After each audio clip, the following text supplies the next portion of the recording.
I love to see the towns passing by and to ride these rails neath God's blue sky.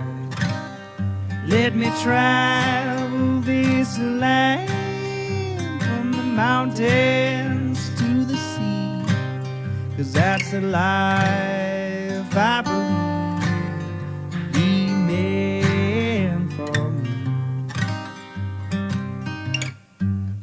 And when I'm gone and at my grave you stand, say God called home your rambling man.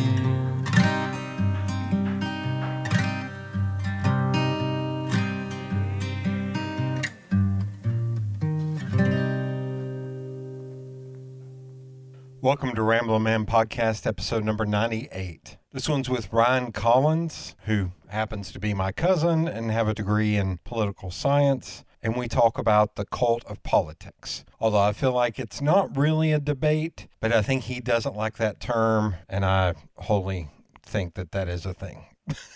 So this is us talking about, the general state of how politics have shifted and shaped in the last 40 years. Super uplifting, super fun topic. But I swear, we do pepper some jokes and stupid, inane shit in there too, of course, because it's two of us. He has no web presence really, so there's nowhere to follow him or to look up more information. If you'd like to reach Cousin Ryan, social media list Cousin Ryan there if you want to find him. That's how you can find him, hashtag social media list Cousin Ryan. If you have any thoughts or disagreements or any comments on what we talked about in this episode, please feel free to DM Ramblin' Man Pod on Instagram or Facebook, and I'll have a chat with you.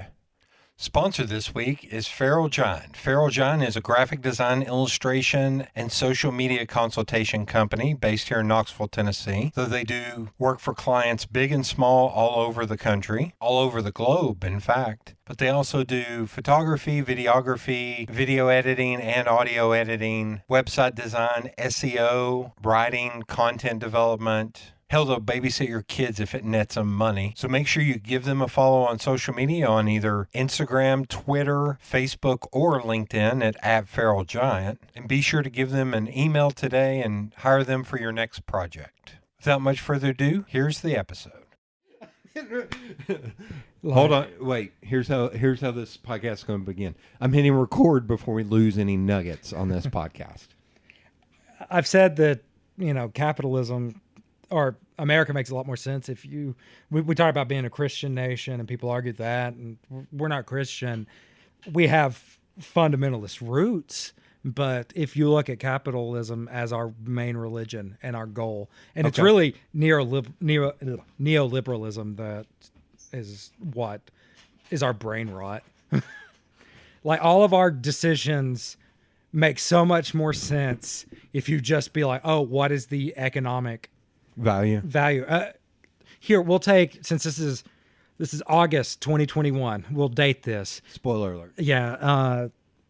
God, it is 2021. It doesn't feel like 2021. We lost a year. The Tokyo Olympics were going on, and it was the 2020 Olympics. So obviously we lost a year. Take vaccines.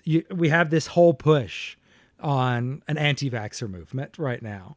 And the reason that conspiracy just doesn't hold up amongst everything else is the idea that that the powers that be would want you to put something in you that was dangerous and prevent you from working and making money just doesn't work. No. They don't want that. Right. The reason it got rushed out more than anything is to make sure we can continue to work. Oh yeah, back to work. Yeah. That's what's weird about seeing like Kane and Lee. And for anybody listening who's not in Knoxville or the state of Tennessee, our governor is Bill Lee, who's an idiot. He's an imbecile. He actually is an imbecile. And I'm going to put asterisks on, did you see my retweet where he was talking about, he was like, all we're going to teach is how America is great. He didn't use the term great. He used some other term. I was like, oh, okay, so you mean all of America? Like we're going to talk about how Brazil is amazing? Because the whole thing is America. Yeah. It's north, south. But, let me let the listener know, and our county mayor is Kane, the wrestler, Glenn Jacobs. And they have both been pushing, we need to go back to work. We need to go back to work, all this shit. And the whole point is, if they had just said, hey, everybody, let's wear a mask and get vaccinated so we can go back to work, guess what? We'd probably all have been back to work by May of this year. But so conspiratorial thinking, though, is a good way to lead people who are a lot more susceptible to that. Right. And the problem ends up being is after a while, eventually those people get into power and it just compounds on itself. Yeah. And so sometimes I think it's like power and money. Yeah, are it's the power, drivers. money, and now conspiratorial thinking. Like it has gotten into our political structure. Yeah, I guess you, Marjorie Taylor Greene, she doesn't want power or money. She wants to push her agenda. I tell you what, you want to get really sad? Read her Wikipedia page. Because you realize, like, you already know she's not bright, but you realize how wildly unqualified she is to have that job. She got her and her husband bought her father's, I think it was construction or developer company away, and then she got into CrossFit and brought a CrossFit gym. Yep. And her next job was being a representative of the United States. And and it's because, yet again, you have to have a loud voice. It's always been a thing. I would argue it really started to turn around Sarah Palin, like is about the time we started to bring it in. It's when I think the powers, especially in the Republican Party, your Mitch McConnells, your Gingriches, started to think, hey, we can use this, and now it's gotten out of control. I think, in fact, I argued in what was 2008 when they picked Palin that was a brilliant move politically. Yeah. It had it been not Sarah Palin. Like, actually, I thought it was brilliant when I first saw her and it got announced because I was like, woman, attractive. You're really basically saying fuck you to the Democrats because... Well, and you also have somebody who's a president that just 8 years before was more moderate, was more like pro-choice, was more of a fiscal conservative and a military first conservative. And liked by those in power, whether or not he should be. I mean, our current president still speaks fondly about him. Like you had somebody like Jon Stewart saying, in 2008, he made a comment and said, if he made fun of John McCain, where I think he told him, he's like, where'd your balls go? Yeah. And he was like, year 2000, John McCain, I would campaign for that man, but I can't touch this guy. Also, fun fact, here's a little homework for anybody listening. Go listen to The Dollop on John McCain, and you find out how big a piece of shit. Oh, yeah, he's a big old piece of shit. John McCain is he should not be held up in any way, shape, or form. He was an awful, abysmal human being, whiny little. But most of our politicians, Brad. I won't use a different term. They've all been in. They all know each other. They all act like it's a game. So going to your point, I would actually. This is a weird. Might have to go with me on this one. I think W was the first time that regular citizens in America saw, all this shit is rigged. He's going to be in there. It doesn't matter. I think W was the first inkling of that. Now, I think that's why you had Obama, because you had the citizens going, fuck that. We don't want that. And you had fights. So I would say, I would go back to I'd W. say W was Barry Goldwater's success story after all the years. Like, I think that's where he, got everything he thought he would get. Yeah. They watched what happened to Nixon, and he said that won't happen again. And him, essentially Karl Rove, God, I keep forgetting his name. What's his name with a Nixon tattoo on his back? Oh, Roger Stone. Roger Stone. My brain kept going, Roger Moore. And I was like, that's a Bond. Roger Stone and Paul Manafort basically were like, we're not going to let this fucking happen again. Right. And Fox News started to create. They focused on getting rid of the fairness doctrine. After all of those pieces fell in, we get W. And what's his name? The guy who sang at his retirement, "Let the Freedom Fly." I can't remember that. I can't pull it. But the thing is once that happened, and I think you're seeing this. So you called us a cult. What concerns me is it is almost I'm always fascinated with the idea of reality and how basically whatever we perceive and how we look at things is what is real to us. It's why if you are having delusions, it's really hard to convince someone that they're delusional, Right. because they see it. Right. And so we are as a society, we are starting to divide and live in two alternate realities. Well, thank God these Marvel films are coming out so people will be able to understand. Yeah, right.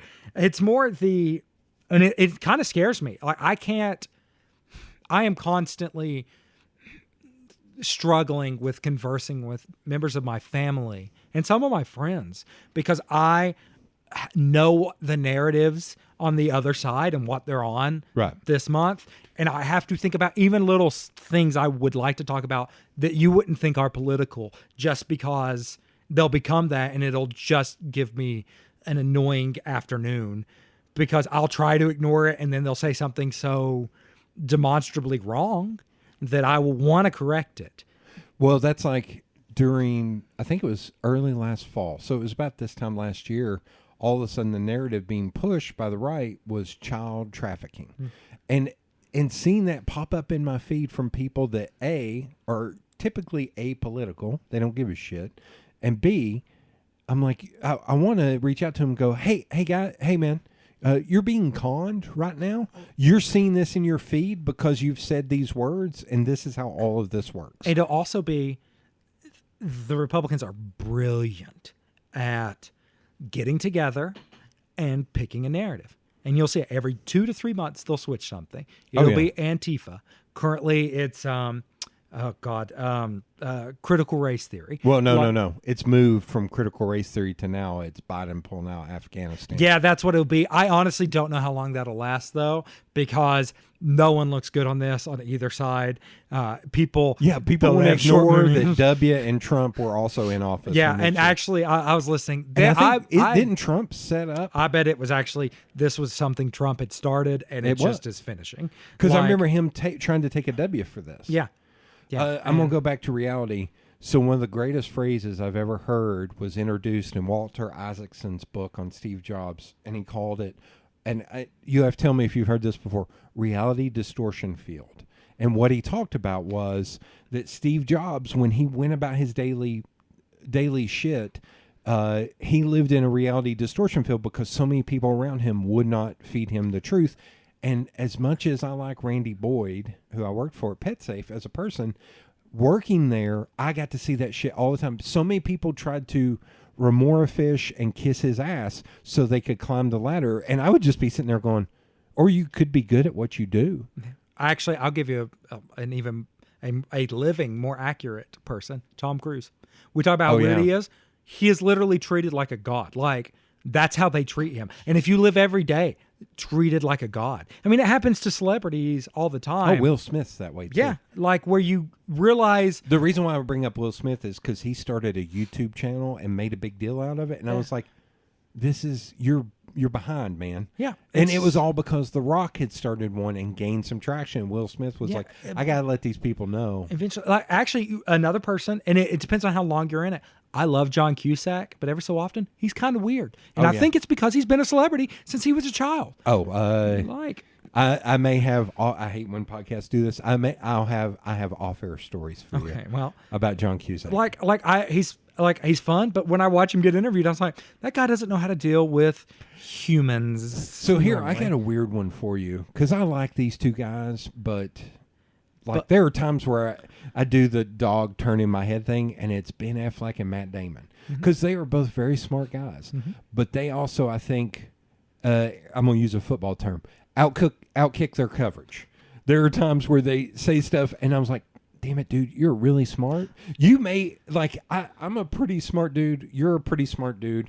But we also don't go and debate Karl Rove to his face because he will twist and turn. But you know what I mean. You don't debate somebody. Every so often, Ben Affleck, I think it's good to have him around, because he'll make some good points. But the problem is he's also Ben Affleck, and people know him as Ben Affleck. Well, same thing with Damon. Yeah. There's times I see Damon saying stuff. I was like, you could have chose not to talk. Yeah, or and then recently they'll also do things where I think they there was a report that came out that said Damon finally doesn't use the F word for like a gay slur anymore. And he's like, I never said that. And I was like, you are a dude from Boston. Shut up. Yeah. Like, look, no one, just don't do it anymore. Like, that's all anyone asks. Like, my just thing be would okay. be, I can probably pull up the film School Ties and watch you say that word. Yeah. You're like, man, no one's asking you. Don't lie. Just don't lie. Also, just be like, I am a 50-year-old dude from Boston, and we said it. And it was hurtful and offensive, and I shouldn't have done it, and I won't do it anymore. I look at like him and Affleck, and all I think is,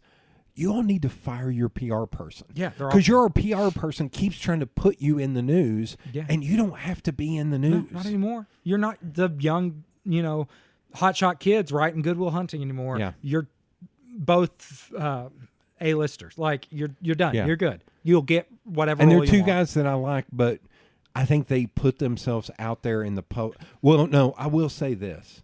I will defend Affleck and say, I actually feel kind of sad for him because of how the paparazzi treats him. Yeah. I was like, man, that's kind of fucked up. Like, I know he chose that life and chose to be an actor, but it seems like everybody is just targeting him. Yep. Of just being Where like, Damon actually does a better job of kind of hanging away from it. I don't see, like, he's kind of like McConaughey in where that, to where he steps away, he has his family, you don't encroach upon that shit. but you talk about reality distortion fields. The thing that intrigues me is if we do start living in two separate understandings. I mean, you're even trying to push it with school, like rules about what school can teach. Like, no one teaches critical race theory. Not, hell, even I barely would touch concepts related to it. Right. Is the premise there? Premise isn't wrong. No. The premise is that we have treated people of color awful in this country. We've built our country on their backs. We never gave them money, and they've always been disenfranchised for it.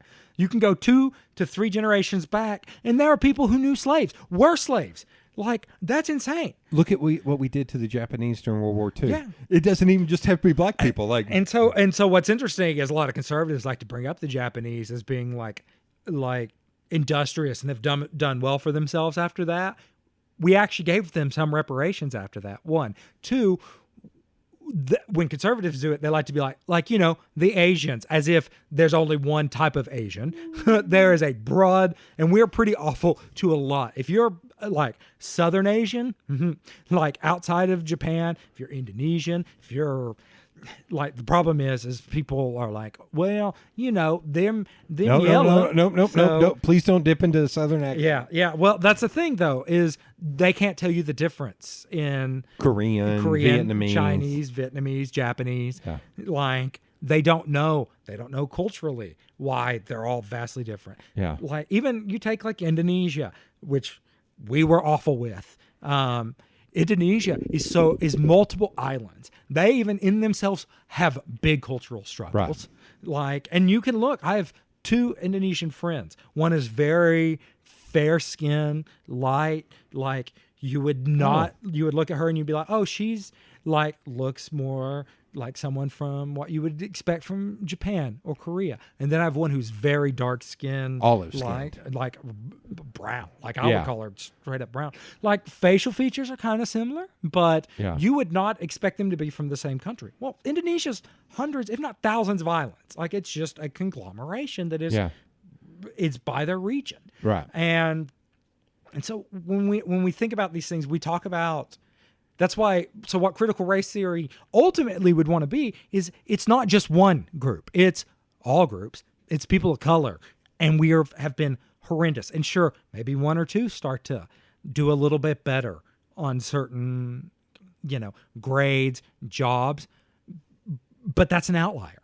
Like, it's irrelevant. And so what, if it gets passed down to elementary school, all you're teaching them is, hey, kids, like, the reason Martin Luther King had to exist, they don't even mention Malcolm X other than as a boogeyman, maybe. Yeah. Like, the reason Martin Luther King had to do this was because we were awful to these people. Oh, yeah. And it wasn't just us letting them go to school together. We were doing everything in our power to prevent them. Literally hosing and sicking dogs. And that was the better 60s. treatment we had done. In the 60s. Yeah. Like, in our parents' lifetime. And then, and so what's funny is they even cut out Like when they mention King, they don't talk about his socialist background. They don't talk about most of what he says. Like how he wanted to get us out of Vietnam. Yeah. How he would go out, like his preaching was very heavily Marx based. Yeah. How he like wanted, housing for people. His I Have a Dream of Us Living Together was presented as I have a dream because dreams seem unattainable. Right. Like I'm not sure this could happen. Right. And so when I don't know how you could look at an elementary school teacher who could have a kid who is now connected to the internet 24/7 that could look and say, why does this group of black people want to not exist as part of this country? Like, why do they want to start their own country in a little area and have no clear answer for them? Like, you may not have to agree with them, but you can at least understand. I have some woke, air quotes, white people in my life that they get mad about there are black people now that don't want to take the COVID vaccine. And they were like, but we need to do this. I was like, hey, let's step back for a second. Okay. I know what you did not learn in school, but here, let me teach you something. There's a great book, Medical Apartheid. Yeah. Look it up. Tuskegee is yes. Now, I will was like, say, but it's there's a section of the black community does not trust the government because guess what? They can say, here's a list of reasons why we don't trust the government. They don't go to a lot of them don't go to the hospital because they see the hospital is a place you go to die because they got worse treatment. Now we're going back though to and what also I initially said. It's a wealth inequality issue too. But you're also going back to what I originally said about conspiratorial thinking in that I understand their hesitancy, but if you push through and ask, okay, well, I'm still working class. They don't want me damaged because they need me to work. Right. Like their class is still going to overwhelm their race in this case. Right. Because they need them out there doing jobs. Right. And that's what's weird to me here, because I'm curious to your thought on this. There are so many people from Mexico that come to this country and work. And the right has chosen this to be like, we need to keep them out. I was like, you do realize like a third of the workforce, like I'm just making up a number in my head, will just go away. And you don't have people who will do those jobs. To be honest, because a lot of that is racist and it riles up the base. It riles up, yet again, you're looking at class too. If you look at people who've done working class jobs, you can sell racism real easily by saying they're going to steal your jobs. But honestly, if they wanted less Hispanic people, open borders would do that for them way more than actually trying to do what they're doing. Because what ends up happening a lot of times with open borders is people come to a country to work and then they go back home. But if it's really hard to get here, it costs money, they just won't leave because why would they? Right. Like it's just too much of a pain. Right. But if you have open borders and a trade over that, there's a good neoliberal idea that I should probably not promote as much. Not that I agree with open borders. I think borders are arbitrary and stupid. But I shouldn't sell it from a economic standpoint. Like the issue is I've been thinking a lot lately is I think that revolution feels like things are getting worse, and basically it's following a lot of Marxist thinking in that it's only like you can't reform it. You will eventually, it's going to collapse. You'll have to have some form of violent revolution. I don't want that. The more I think about it, so I've tried to. You've changed. Yeah. Because it was. I'm going to learn guns and learn how to. No, I still think you should get guns because I think the state is rough. But I'm trying to think more politically in how, as much as all the communists out there would be mad at me, how can I actually prevent mass death and move towards social change and I think, some form of basic income. Listen, housing, food, all that should be taken care of. If you want people to work, like you can't be doing it by the point of a knife and the threat of death. Like, you can't Or to threat the point of homelessness. exhaustion where you have to have 3 jobs just Exactly. to maintain a So, shitty apartment. No, how, like, your housing should be taken care of, and we have to get to Wait. a point. I want to add something on that sense. Your housing should be taken care of if you need it. Yeah. Oh, sure. I think as a basic, if you are alive, like in a modern society, healthcare, food, shelter, and education. Those are given. That is part of living in a society. We'll also focus on infrastructure. I was going to say you need and to some level of safety if you want a standing army. I have mixed feelings on how you would go about having a standing army, but like those are your main things you focus on. After that, if you don't want, like, we have this big push of well, what if people don't want to work? Who cares? Like, if you believe competition and these people who want to make money, like, that it's that important, then they'll do it anyway because they'll want more. And if they want more, they're more than welcome to. Right. But the people who don't, okay, like, that's fine. Like, we need to stop acting. I think most people aren't. We would call it lazy. I don't think people are lazy. I just think people don't actually want, like, some people choose what's most rational and easiest, and that's fine. Or they accept a job because they need to make money, as opposed to, you could be the greatest potter to ever exist, and you don't know it because you have to work 3 jobs just to make ends meet. Absolutely. And like, but even if you just didn't want to do anything, who cares? We need to stop thinking about our neighbors and other people by any weird standard we make up in our brain. Right. Whatever they're doing, they didn't ask to be born. They're now alive. Let them just live their life. Make sure they can eat in our house. So the reason why I brought up the Potter thing is because you know who made that point? No, I don't think so. Joe Rogan. Oh, well, yeah. He had Andrew Yang on, and he was talking about, he was like, you got some poor kid who grew up, because he grew up super poor. And he was like, what if what he wanted to do was to become a potter, but he'll never be able to do that. He or she will never be able to do that because they have to work at McDonald's and fucking Burger King just to make ends meet. I need. So I love pointing out when Rogan makes good points, actually, that people on the right I need to get have you to listening refute that. more to Hassan Piker.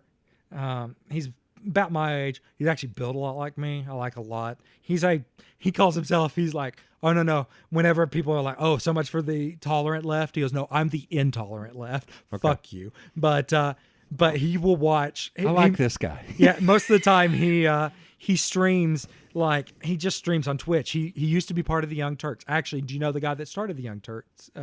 Chink, like, that's his name. I think C-N-K. I think he's okay. Like, yeah, it's his nephew.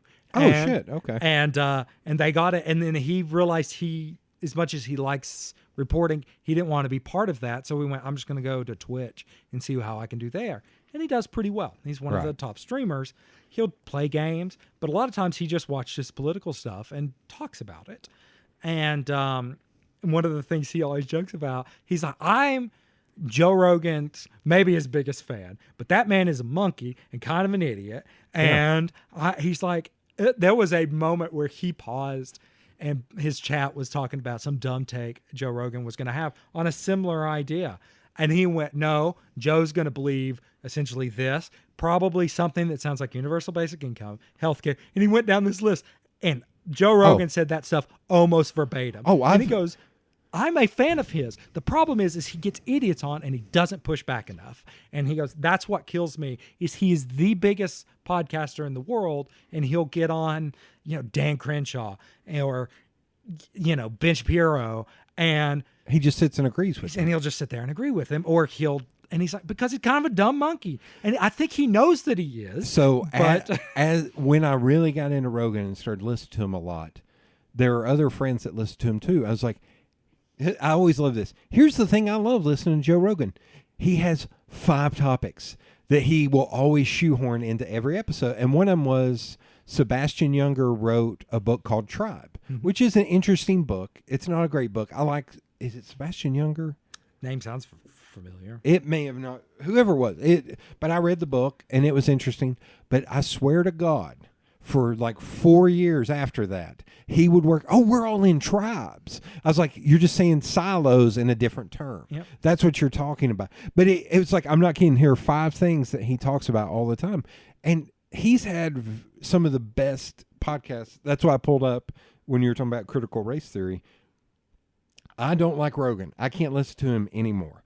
But I will say, anybody who wants to listen to one episode, listen to episode 1419 with Daryl Davis.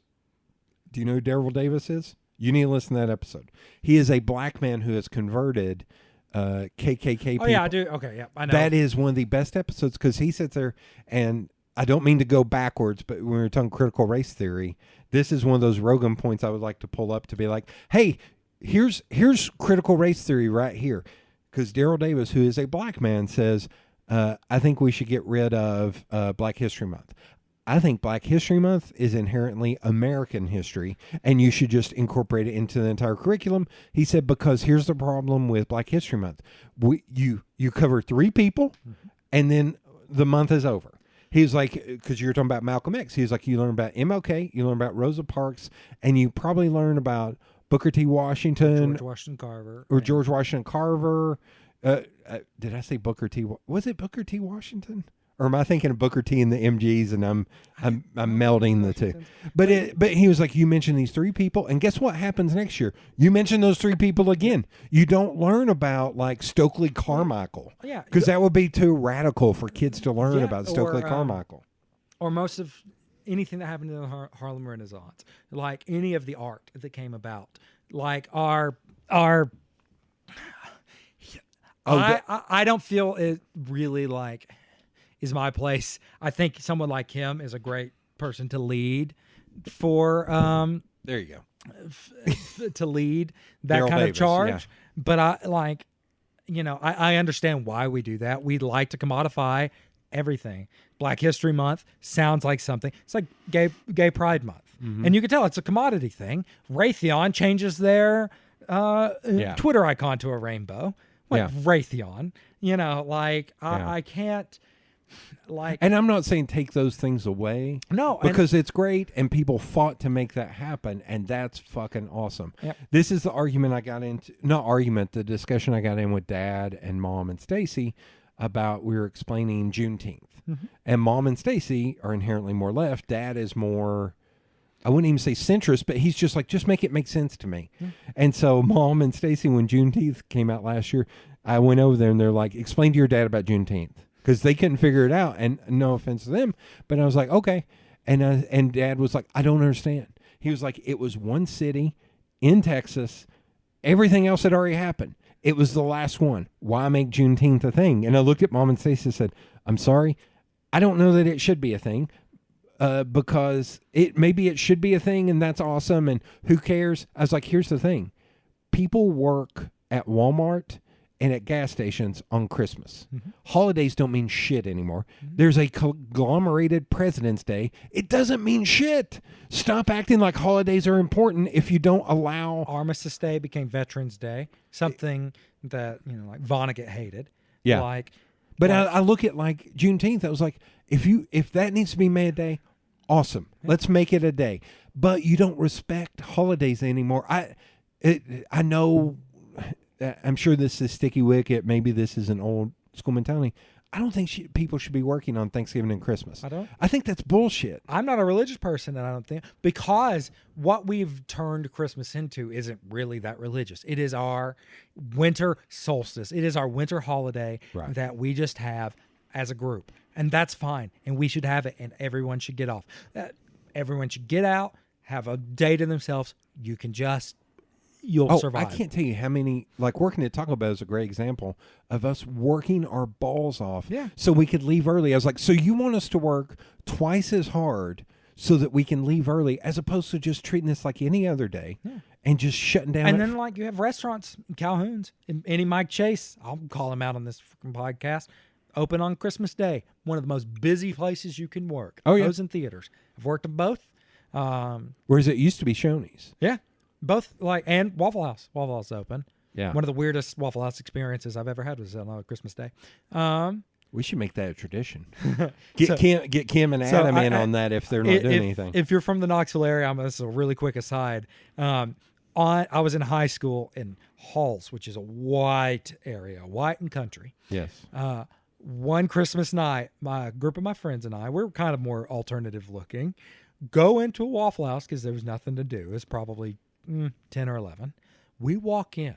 I've never seen more different people of races in there. There was a group of black guys, a group of Hispanic guys. Is this the one in Halls? In Halls. And What we the walked fuck? in it, and they all looked at us like we were kind of strange. And we were like, what happened? What did we walk into? What alternative universe? Very strange event. I will always remember, I was like, on Christmas Day in Halls, turns out there are people of color who live around there. Yeah. That's the one day they feel safe because they feel all the white guys are at home. Yeah. But we But yeah, that was my point about critical race theory. It's like, no, stop. You're just giving it a name to yell at. Yeah. I was like, no, this shit's real. Like it's. And so, yeah. So no, and so, but that's just, and it'll go away. It'll be something they'll bring up around the midterms, but it'll be yesterday's news as soon as they have a new narrative to start. Like I said, I don't feel like Afghanistan will pull it off because those types of stories, like unless they can find an event like a Benghazi, like that is mostly irrelevant, but they can hammer on. Well, there's a photo with Trump with the Taliban Yeah. sitting in the fucking Oval, I think it's the Oval Office with him where he made a deal with the Taliban. And everybody's like, how dare Biden do this? It's like, literally, it's your man with the fucking Taliban. Yeah. But but the bubbles people live in, they don't listen to that. Like I'm actually worried about the idea of a globe, but in particular a West that splits its understanding of reality. Yeah. Like if we do push where schools can't teach specific things, where we do like just have people that deny history. Well, it's weird because I think it's been happening for decades. Yeah, sure. But it's finally just out in the open, and it's the proudness of stupid is blowing my mind. I always point to iPhones and social media and say, these are entitlement machines. These make I'm going to make fun of Waffle House, and I don't mean to demean this person, but I'm going to use somebody as an example. Somebody who works as a cook at a Waffle House who did not graduate high school knows that the earth is flat. And so that's, actually, like that, but that comes from this. Yeah. Had this cell phone not come around, it's not that guy would have never believed that. But it's not the device. The device is inevitable. Like I look at I think social media. Yeah, but social media, in particular, things like Facebook, are because you get applauded for having an opinion. It's funny. A decade ago, you would have asked me, and I would have said, I still kind of will argue this. If we can push past it, we survive everything. I think in the West we divide time. Even when we switch to Common Era and before Common Era, it's still Judeo-Christian. Jesus was born. That's how we look at things, right? For most people. I said 2,000, 3,000 years from now, I think it's pre-internet post. It's the first time the world can speak globally instantaneously. Right. That's big. Right. And I said, I hoped with social media that it would be harder to other people. Like if you have essentially a pen pal, a Facebook friend who lives in China, and you're talking to him and your news media is going, they're different, they're communist, right. They're doing this, but you're talking to him and you're like, dude, he's just going to work and he's trying to feed his family and he comes home at night and he wanted to watch, we're talking about some stupid show some sci-fi show we're both watching and liking it. I was like, maybe we can actually realize that we're all people. And that you can't just look at people and be like, oh, they're the other. Well, this has been my comment for like 15 years, which is if you're anti-gay, you don't know a gay person. Because if you knew a gay person, you'd realize, guess what? They're a person. Yeah. They're just a human. What's funny is there's the other side, the woke side. Some of my gay friends will talk about how they don't like, especially it tends to be more like a white woman, like where they'll come up to any gay guy and be like, hey, bestie, and like those sorts of things and try to like shoehorn some relationship in. They're like, I am a person. Like one friend, he was complaining. He's like, they're like, oh, let's go shopping. We can do it. He's like, look at what I dress like. I have no style taste. Why? Just because I like men. He's like, this woman would walk up to me and she'd be like, look at this dick I'm riding, and show me a dick pic. And I'm like, I don't want to see that. Like, I'm just a guy. Yeah, I like men. That's not a thing to like, that just makes me, we're not a homogenous group. And it's the same with any people, like any marginalized group, but any group. We talk about any type of group. We, like when you said a bunch of Mexicans moving in and why Texas tends to be partially starting to lean more to the left, but Florida's not going to. No. Cubans, which we list under Hispanic, are very conservative. Right. And they often left because they usually had money in Cuba, and they fled Cuba during a communist revolution, and they hate the left. Right. Well, I was looking it up. I'm not the biggest Sarah Silverman fan, but on her show, it was, I think, on Comedy Central, I can't remember if it was Brian Posehn or Steve Agee that made this comment. I heard him make this comment on a podcast. They played a gay couple, and they said the entire point of them being gay is to show that not all gay people are like the queer eye for the straight guys. Yeah. That some of them just burp and fart and are just dudes. And they were like, that's the entire point of the two of us being gay on that show. What? Is to show that it's not like, we're going for brunch and mimosas and we're going to dance. They're like, no, I want to read comic books. I had this conversation actually with a friend lately, another mostly straight friend. Like I always do. I think most things are a spectrum. I understand why you need a political identity. Like in the world we live in, why, if you are a trans individual, why, if you are part of the LGBTQ community, you actually need a political identity. Because if you don't, they are going to walk all over you and destroy any chance of life you have. But when it comes down to personal opinion, I will always refer to anyone how they want to be referred to, because I respect them as a person. I don't care. Right. Like, that's where you're jokingly what's the right wing people?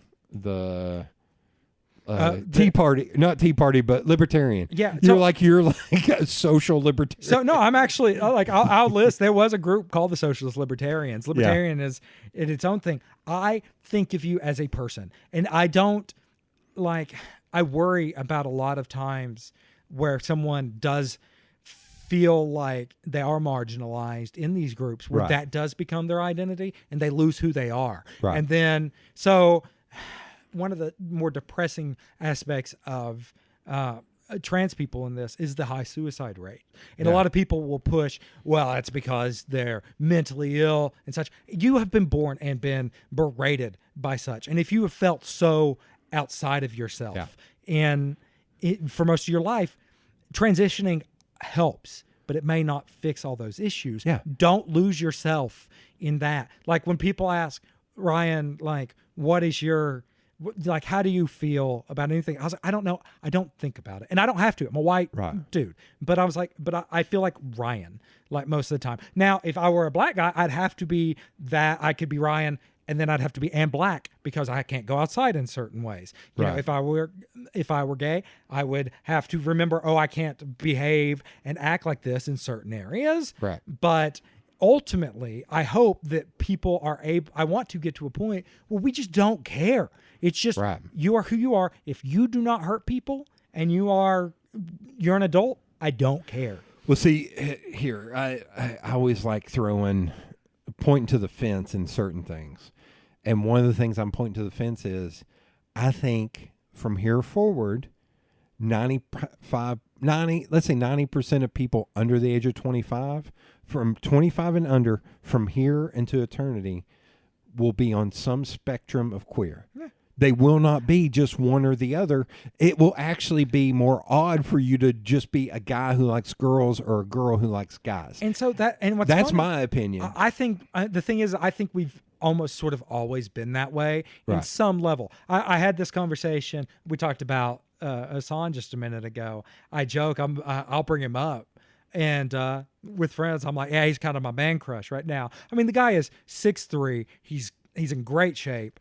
I think it's hilarious that that's your man crush and mine is Kevin Smith. Well, and we so- could not be a more polar opposite. And so, and when I was talking to one of those Indonesian friends, who's very left, she's actually pretty ostracized in her own country from this, but she's like, she's like, "Are you sure you're straight?" And I say, my candid response to her has been, I don't like penises. Like, I don't find them attractive. I don't even like mine. Yeah, and so like I was like, but I said, usually when I say man crush, for me, a lot of times it's like sort of aspirational. Like I like him. It's a respect. I respect him. Like if I could idealize like what men are, it would be this sort of individual.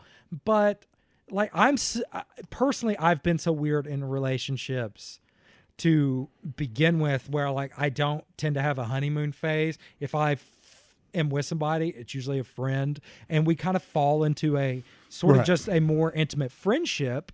And I don't look for, I'm not an overly sexually driven person. So, but like people are like, oh, are you asexual? You this? I was like, I don't know. I don't think about it. Like there's got to be a yin to my yang. Yeah. Just kidding. Yeah. Well, it's funny because like, hashtag whale tits. like have I never, I knew I'd get right on that. have I never, like I've not really wanted to have sex with a guy, but like I think about the things I do find, things that I find attractive and what turns me on. Like I like watching other people that are receiving pleasure. This is going to get creepy. Well, they're receiving pleasure, and usually it's a facial thing. And like I've seen. I'm going to have to put all kinds of warnings on this I one. tend to like, more feminine, quote unquote, features, whatever that means.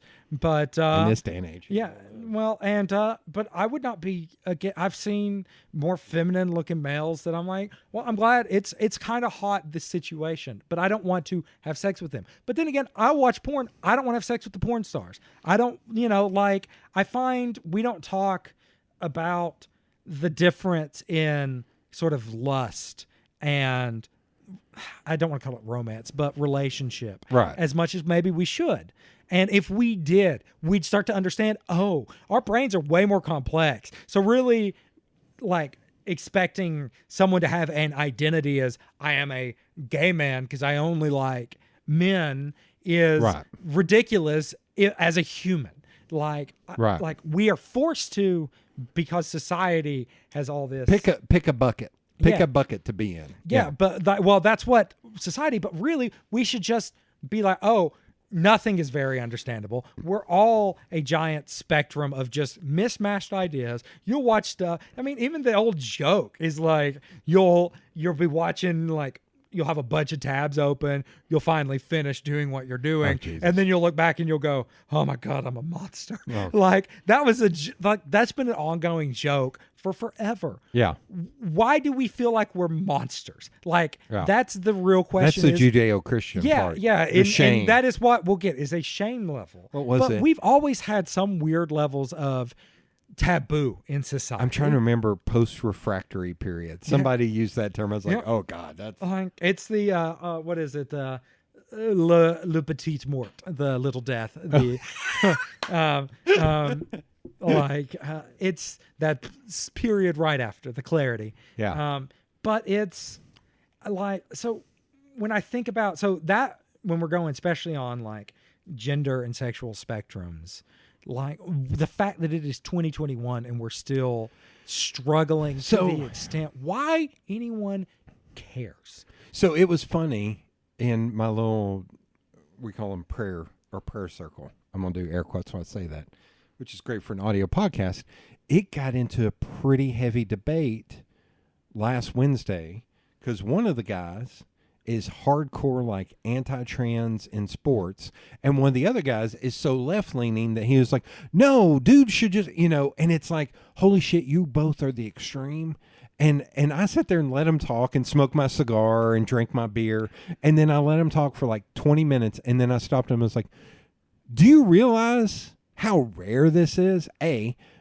Guys, I'm going to teach you a word. This is all distraction. This is all a distraction. This does not happen. And the points that it happened, you can count on like one hand. And then one of the other guys there said, and also one of the greatest athletes of all time was a man and now is a woman, and that's Caitlyn Jenner, said, if you want to say that it's unfair for women to compete against men, look at Caitlyn Jenner. I think weight class. That's how you just do it.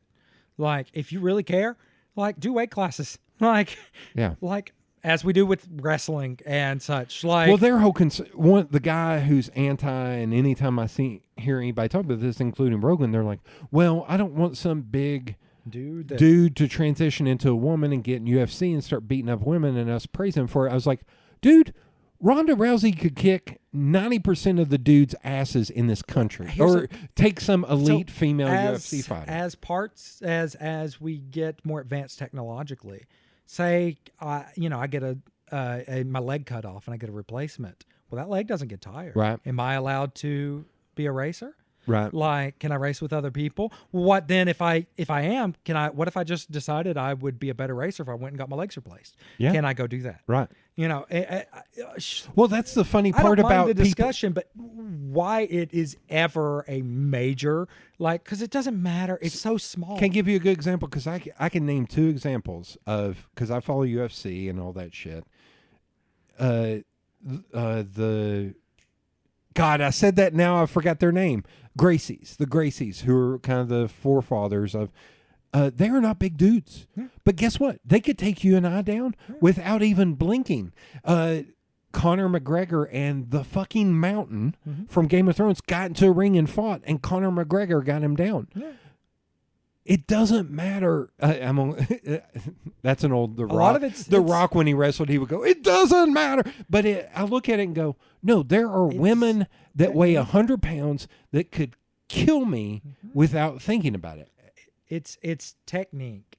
Yes. And so going back to that, I was thinking something that, so on the other, because we have these conversations, like I said, I do respect this. May annoy a few people, and maybe I'm wrong, but I see one discourse about people who are transitioning and then being misgendered, which I can understand being horrific and feeling awful. But they said, they don't like when people misgender them and then apologize. They said, you should say thank you. And I said, and I think about that, and I'm like, they're not apologizing necessarily because they did it. What I think about a lot is, if you hold a position in someone's brain for 20 years as one thing, and then you become something else, like, and that may be who you are, and they love and respect you, they'll accept you as that new thing. But if they're talking to you, they are 20 years conditioned to refer to one thing, to say sir, in their brain in the past, you still remain. And I said, this discourse gets weird, because I was like, is that not human?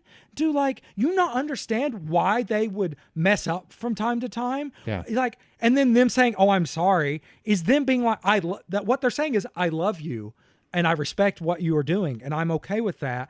I messed up because I am a mistake in my past. Right. And like, their thing was like, thank you for correcting me. Like, I get the sort of sentiment, but it feels so inhuman. Yes. Like, understand that there's still people that you're a bunch of ideas conglomerated in their brain over time. And one of the things that they identified you with has been shifted. And they if they're a person that cares for you, they accepted that. Right. Now, but there's still memory and history there. I think about that sometimes with some of my trans friends, like, and I'll, yet again, whatever they would like, but I feel like, yes, you are becoming the person you felt you always were. And so if in our references to the past, you want me to refer to you as your, like, current identifying gender, absolutely happy to do it. But that's still going to require editing on a brain level. So this goes back to, I've tried to explain this, and I've talked to this with gay friends about, I was like, I feel like there are people, I'm going to use my parents as example. There are people, like, probably more dad than mom, that they just need time. Like, that in the whole of this earth, it's been like gay. Like, and then all of a sudden it's now asexual, all this other shit that it's like, I was like, the thing I want to scream at people on the right, and I had this discussion with Dr. Katie Ross when she was on. You can go she or they. She prefers either term. She and I had this discussion. I was like, I think the problem I see with a lot of the people on the left is they are so quick to get angry, as opposed to like, wait. So you're wanting people to respect you and stuff, but you don't want to dole out any respect to anybody else. You have older generations that they just need time to understand. I was like, that's why someone like me, I feel like, is like a bridge between the two worlds. And I even said to her on the podcast, I was like, if you have transitioned, can you please just say what you were and what you are, what you prefer, just so I know that I don't fuck up and say the wrong thing, because there's a lot of people that I've met who are transitioned that still on the outside may look feminine, whereas like, wait, but you're now masculine. I was like, what do you want me to say? What do you want me to say? I do it. It's respect. They are people like, and I will try. Well, I'm trying to respect you, but don't yell at me. Like, and so like, it's one thing, but that now also, I am think not the oppressed, and I'm not really complaining idea about this. Comes from maybe initial, also like thinking about it a little bit more, like initial, like if you walk up to someone who looks, say, feminine, and they are masculine pronoun, right, and you say you refer to them as a she, and they're like, actually it's he or her or he or whatever they want. That time I get them wanting a thank you, like thank you for correcting me there. That's a fine one, but don't carry it to your intimates, like, because then I think. I just think about like your goal. You talk about your guy who converts KKK. Daryl. He's not going in. I'm sure he hears these KKK guys saying the N word a whole lot when he's sitting there. KKK and Nazi, like right when he's sitting there with them. Oh yeah. And I'm sure that eats at him. Mm-hmm. But I'm sure like after a while, he's like, my end goal is not to push them away, is to actually make them realize that what they see as this other is actually just like them. Yeah. And so I think a lot of it's just loud small groups on social media. I think about Hassan has a good point and to bring up, and I've said this before, is like, let me take your comment and interpret it in the most shitty way to make you seem like an asshole. So, and I end up arguing with people on Twitter from this stuff the other night. He is a little, all these reports keep coming out about these white actors being like, I don't bathe my kids. Ugh. And he's like, do people, like, he keeps going like, people don't bathe. He's like, I don't wash my hair every day, but like, I sweat and stuff. I bathe. Yeah. And so like, it's obviously been bothering him. And so he just tweeted out like, do people really not bathe? It's fucking wild. Like, that's all he tweeted out. And one guy, probably more than one, but the one I chose to respond to responded with, well, some of us have like depression and we can't bathe. Like, we don't bathe every day because we like can't feel like we get out of bed. And I'm like, what part of this said that was at you? Like, obviously, I was like, and what I ended up saying, yet again, people, I was like, stop fighting allies. Like, the left devours itself every day. Stop attacking allies. If it's a thing, if he was constantly on depressed people and acting like it's fake, like, you call him out for it. But this is a man who has ADHD, is pro mental health, is pro healthcare.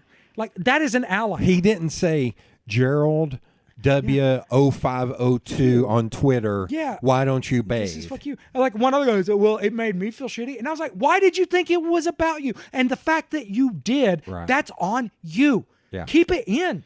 Like, be like. Well, that gets into the. If I were an asshole, be more depressed. Yeah. That's what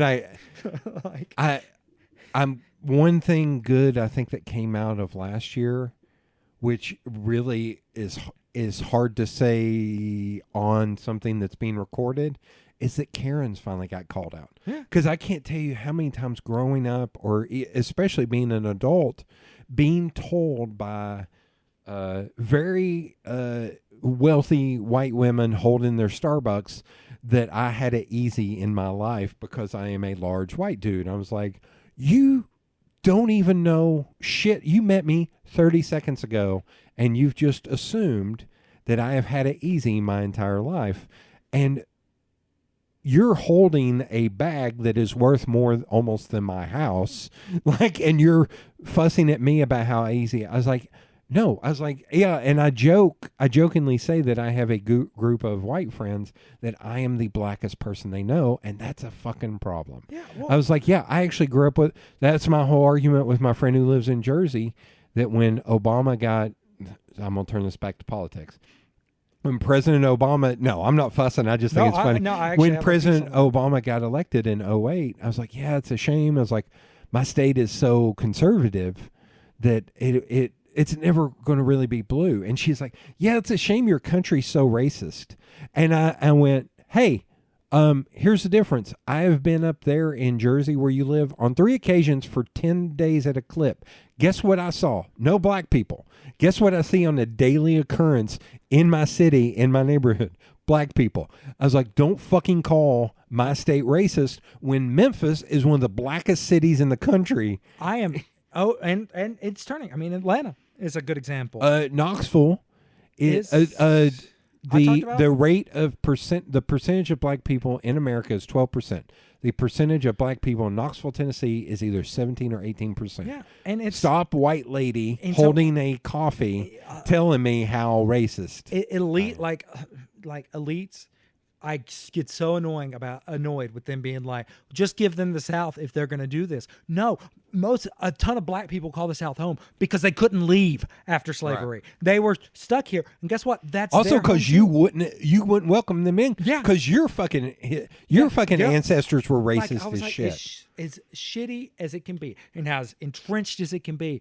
You know, if you talk to a lot of people of color around here, they're like, well, at least they say it to my face. Yes. You know, they're not. It's systemic, but I know where it's coming from, as opposed to them smiling and shaking my hand the whole time and then fucking me over behind my back or talking down to you like you're stupid. Yeah, and so you know, like as I've gotten older, I've moved a little bit like you. I'm always annoyed with the South and a lot of the people we do, but I am a little more protective of it when I hear stupid ass comments about ostracizing this part of the country without people not coming around to it. Oh, that's my big point about when I fussed at you about dipping into a Southern accent. I love Henry Rollins, but I hate that every time he imitates somebody stupid, he dips into a Southern accent. I mean, I'm just dipping into my neighbors. I'm not. Yeah.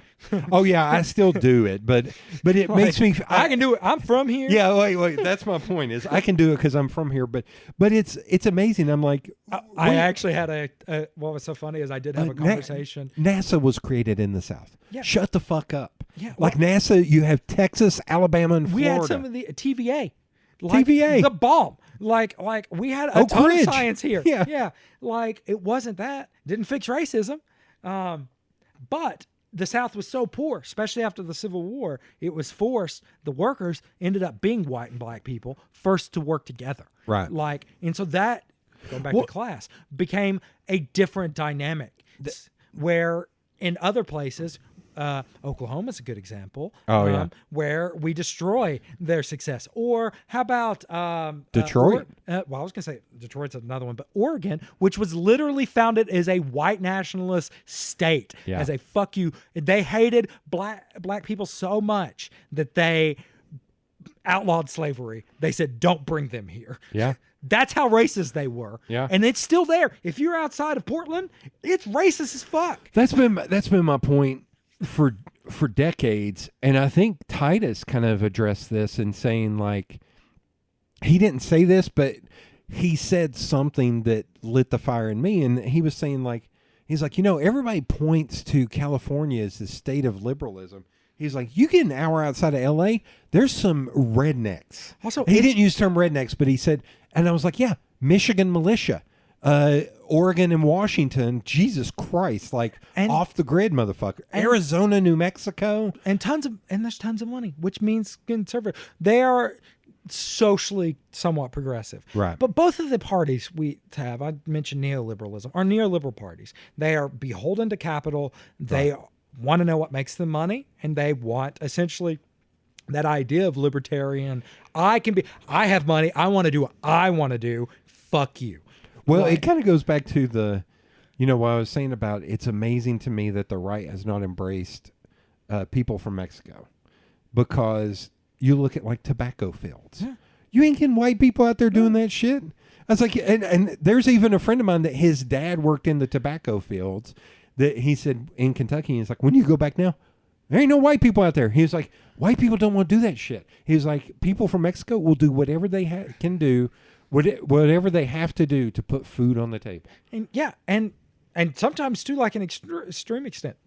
Our dear uncle has a neighbor moved in to an awful beat up house and has made it beautiful. I don't know how many words of English that man knows, but he has been there and has turned it around, been a boon to the and it's funny, I'm not going to name which one, but my friend who has the coffee cart and I were working at a school in one of the regional areas around here. I won't say which one, but the PTA person that was talking to us, she literally did this, and I'm going to say something horrible, but I have to make a point because it's going to make you laugh.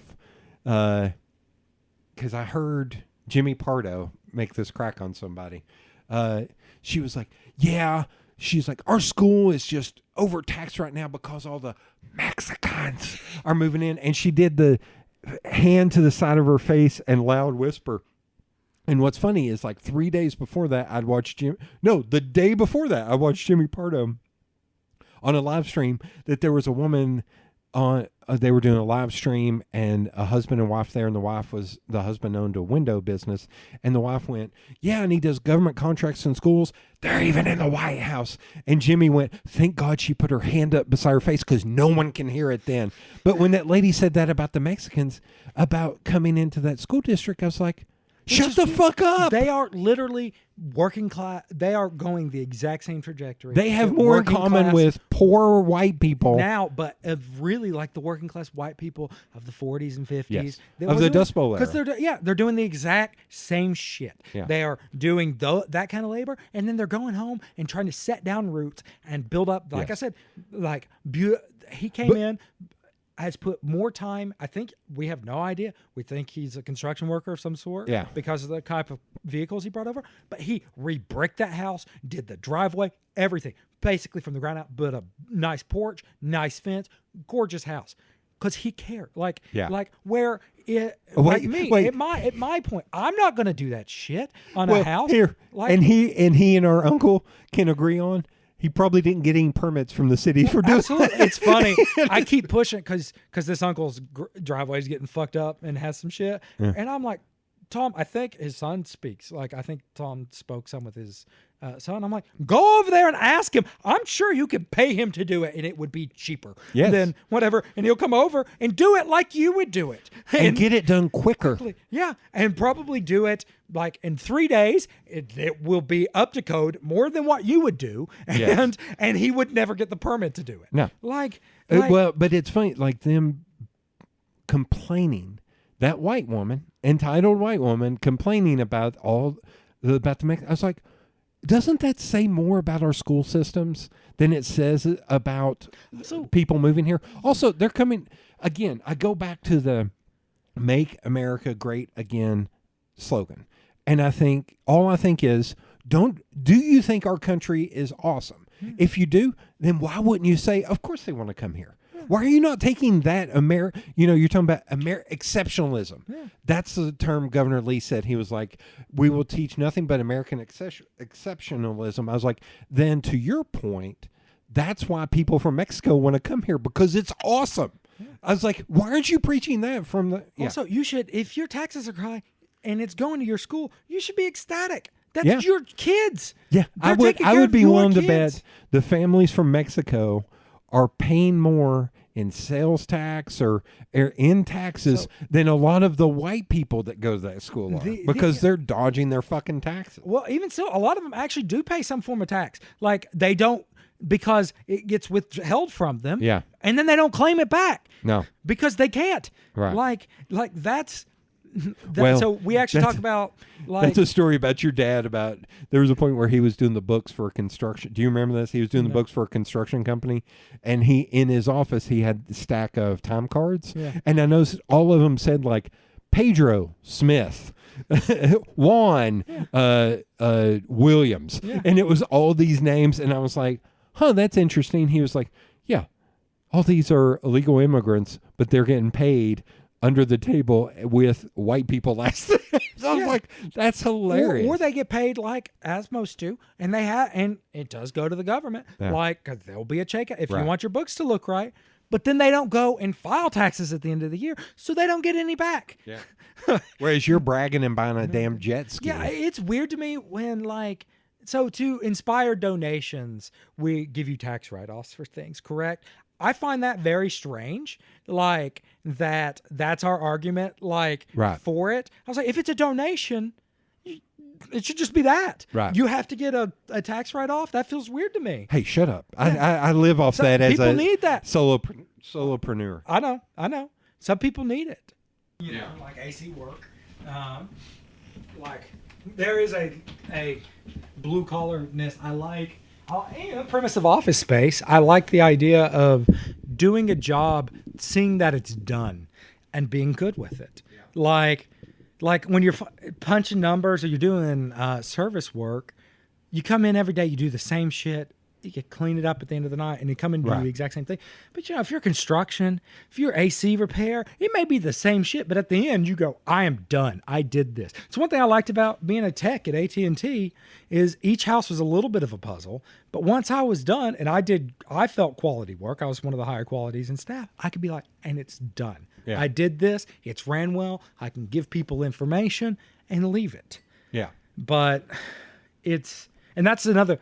Okay, here we go. Okay, if we're back, we talk about as a total jump away off mic. We were talking about jobs and stuff. Like if we go back, those jobs though they're hard and they shouldn't be as long as they are. But I bet they find more meaning in them because when they're done, like they're kind of done. Or a thing I've talked about a lot, like especially in like my field. Excuse me. When they get done, they're done. Yeah. They get to have dinner and watch a movie and not think about shit. Mm-hmm. And there's a lot of and you feel like you're doing something. Right. Like a lot of times we lose that. Like I think service industry has it, and we're moving more and more into it. But especially financial and money, where you're just moving numbers around, and you're just punching them in. What's it fucking matter? Yeah. Like it's nothing you can tell that happens. Everything stays the same. Yeah. There's a comedian, he mostly writes skits, David Mitchell, and there's a great little scene of him where they were talking about, I think it was the Bank of Scotland losing like 600 million pounds in some stupid whatever we do that gambling.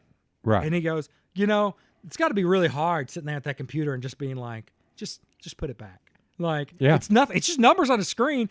Just put it back. Yeah. Like act like we didn't do it. And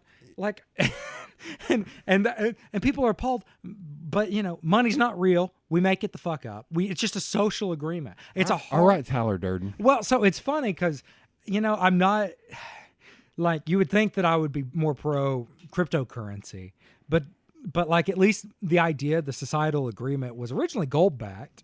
Like it is a societal agreement. I think it's a hard sell to start something like cryptocurrency that this data means monetary value. It hasn't been 100% gold backed in forever. Decades. Yeah, but no, I'm laughing at you talking about just it's just numbers. When I worked for the pet company, one of the engineers, I was getting worked up about what I was doing and design and getting angry about stuff, and he said, "I'll tell you something. Somebody told me it's just dog collars." And then he's like, and I'll add one onto that. You don't have cancer. And I was like, oh yeah, this shit doesn't matter. Yeah. We're selling products for people to take care of their dogs. Mm-hmm. I was like, we're not curing cancer. Mm-hmm. And so there are times where, especially now, where I talk to clients, and some of them have thanked me for this. Some of them have rejected my work because I was like, hey guys, guess what? We're not curing cancer. Mm-hmm. We're posting shit to Instagram. And so going back to what I said earlier about Reality. no, actually, before we get back to that, what I said earlier about us working and this desire for us to work, a lot of these jobs don't have to exist. And it's okay. Hey, shut up. No. That's how I make my living. Yeah, the thing is though, you wouldn't necessarily have to if you were paid. Oh. You know, if you had a Well, house, this is where I if you had bucked up food. against like Bill Hicks. You know, oh, do you work in marketing? Kill yourself. Yeah. I mean, I get that move. That was a 90s. Man, that's like late 80s, 90s. I get it. Think about Hair Rock. I'm sure Bill was just over it. But if you're an actor and you need to eat, take those commercials. Yeah. Like, he's wrong. I Well, love Bill Hicks. He's wrong. Well, and the marketing thing is, think about how many nonprofits do marketing and help the world Yeah. more than, hey, dumbass, you're a comedian. Yeah. You're literally somebody who stands on stage just so people can laugh at you. I was like, stop acting like somebody in marketing is less than you. Yeah. Now, I get it because I've met those sopping wet douche nozzles that are in marketing. I totally get it. But like, it's like with financial, all these meaningless jobs that we end up having, like, we need jobs that create meaning, or it's okay if people just don't work. Like, if we get to a point where they don't want to work, or you want to take 6 months and just kind of coast, because maybe you are depressed and you can't get out of bed and you Right. can't bathe, like, that should be okay. We shouldn't or judge. you have a kid and the mom wants to stay home with the kids for 6 months and Yeah. the dad does too. Yeah, let them. It will help society more for that kid to be nurtured in the first 6 months. I always think about that, and my favorite quote about Vonnegut, where he went to an African village right as a woman gave birth, and he watched, and while he was there, they got that baby ready to go travel to other villages to meet all these people that it would consider family. And he said, you know, for a person like him who was always depressed and had suicidal tendencies and such, he said, I don't think that kid will ever be alone. Like he'll never feel loneliness because he's got thousands of people that we consider a family. He'll always feel part of something. And he goes, I think we need extended families. In America is a great experiment in loneliness. We just get, well, and I think you'll see it even in marriage rates. We marry off and we flee and we dump all of our shit onto our partners, as opposed to like, I see so many people who get married and they fall away from their friends. They see them, you know, hopefully once a month, maybe twice, like, and then they get divorced 10 years later and they're like, we were so happy to begin with. Because people can't handle you at your worst all the time. Right. They can at times, but if that's all you are, like, it causes resentment. That's the early Marin quote where he's like, you need the guy you can complain to, and then the guy to complain to when the other guy gets tired of you complaining. Like, sometimes, like, I think and men are real bad about being like, women this, women that. Yeah. You know, hell, but I think sometimes a guy being able to turn to his other male friends and being like, can you believe she's acting like this? And blow it off and then realize, usually in that talking, that like, yeah, but she does a lot of actual shit for me and I'm a piece of garbage. Like, I think he needs those guys. And I think women, similar, need their friends that they can go to and be like, and then he was doing this. And sometimes you need the friends that will promote you and be like, yeah, he's garbage. But you also need the friends that'll be like, yeah, but like, you being a little crazy there, right? Yeah. Like, and I think that's healthy. And if we don't keep that, it doesn't even have to be guys and guys. It could be, because I've got female friends that I talk to about dating and shit that are, although I will say that I went through one of the worst breakups ever. And it was funny how the social norm had changed, and two guys were the greatest. Like, we want to hear you, we want to listen, we want to be empathetic and be there for you, whereas all the women in my life that I talked to were so shitty to me, and I didn't do anything wrong. The woman broke up with me because I was just 10% off of perfect for her. I'm doing the hand in the face thing. I was like, man, what an awful thing to say to a human being. But, I mean, I talk to some of my friends, a lot of my friends, men and women, about, and it's not like I'm some positive relationship guru. Hell, like I said, I barely date. I don't have a lot. I feel weird a little background. Finally, you're admitting it. No, Yeah, sorry. a little Too easy. background on me on this. When I was a kid, I never went through a girls or gross phase. I didn't date in high school, but I was a little romantic. I adored like romance and the ideas of the Put that stories. shit on and a lot of pedestal. creation. A lot of I'm going to quote Boomerang. You put that shit on. I'm not going to say what he said. But Well, it's funny. I just had this romantic idea, and one of the reasons, like, I moved to get into shape and stuff. My dad died, and I think a lot of people were like, "Well, he's trying to get healthy because his dad had bad heart issues." No, it's fucking none of that. I looked at the kind of girls I liked, and I said, if I expected that out of them, why wouldn't they expect something out of me? Let me get into shape. And then the more I got into it, the more I kind of became more myself. I moved away from that. But I never lost the ideas and the thoughts. And so I try to be, for my friends, the most helpful. I'm never really negative to anyone. Like, I don't shoot people down. But, like, if someone comes to me and says, here, I'm having this problem in my relationship, I will dissect it with them. Okay, here's this. Here's what I would do. Here's me knowing you, how I think you're feeling. But here's the thing. This right here is you being ridiculous, and you're going to have to get past that. This is called a blind spot. You're not seeing that you're being a fuck up. Yeah, and and I think most of my friends appreciate that about me because, like, I had this conversation once with a girlfriend of mine where I was pretty open about anything, but she would see me and she would make a comment. And I'm pretty expressive in the face. And I would make kind of a face and then I would move past it. And she goes, I can tell something bothered you there and you didn't tell me. And I went, yeah, it did. And I thought about it and I realized I was a jackass. Like, you didn't need to hear me shit on your thing when I'm the problematic one. Right. You know, and I just try to, you know, like, for me, there are a lot of, like, negative thoughts on my life's kind of a disaster. I don't know how much I offer in a romance right now in my life, but I'm not sure I want one. Right. Like, and I'm completely taking a pause. Right.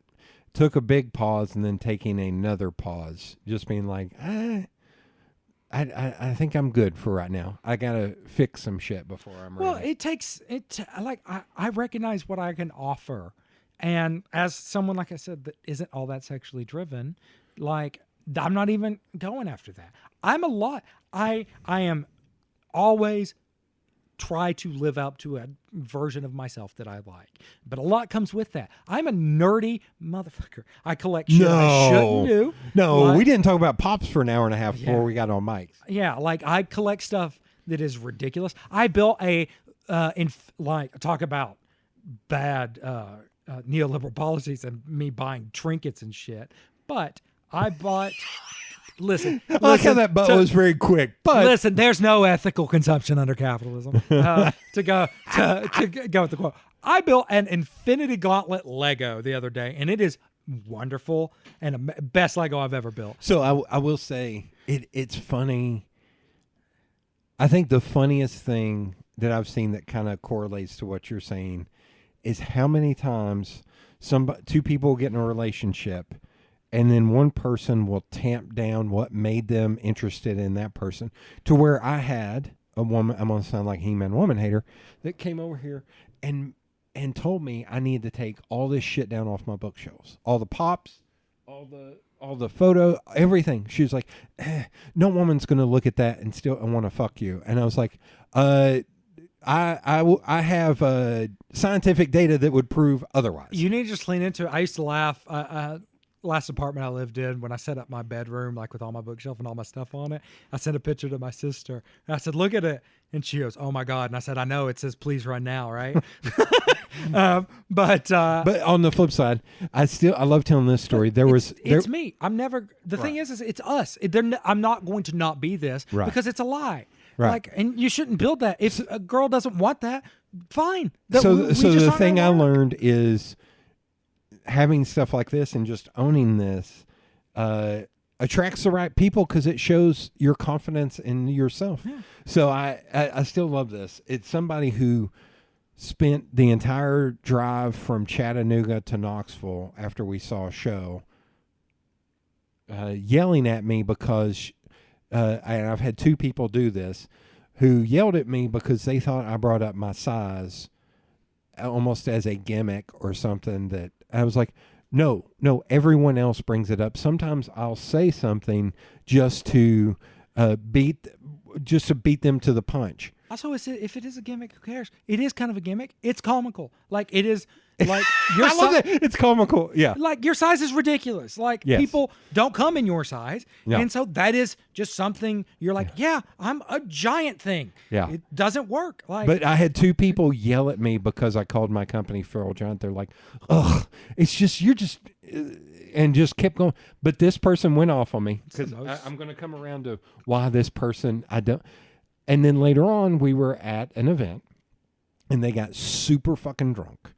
And then me and another dude were standing outside, and that person and another drunk woman came out to smoke, and they're sitting there, and we start talking. And the guy and I were talking about Tinder. And this is like 7 years ago or so, when Tinder was the only kind of. Yeah. And that person was like, this woman was just like, ugh. She looked at me and she's like, ugh, you're probably on Tinder.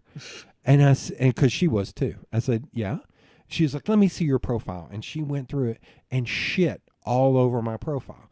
But she started that she started to look in and she was like, but I would never date you because I know you. And then just shit all over my profile. you do. Yeah, shit all over my profile. And then finished her cigarette, handed my phone back, and went back inside. And the guy was like, kind of looking at me like, fuck, that was kind of harsh. I was like, and that's why I won't change my profile, because what did she say in the beginning? She would never date me because she knew me. All her points are invalid. And they were invalid because that profile had been put together by like 5 different female married friends of mine. She was like, all those women were like, you need variety in your photos. You need to, they helped curate a good, and I'm in marketing. And so that woman was like, she invalidated her entire point by also being drunk and smoking cigarettes and being like, I would never date you. I was like, I don't want to date you. You're a mess. I'm not going to, like, I don't do a lot of like photographs. I like a lot of art, and I like a lot of nerdy art.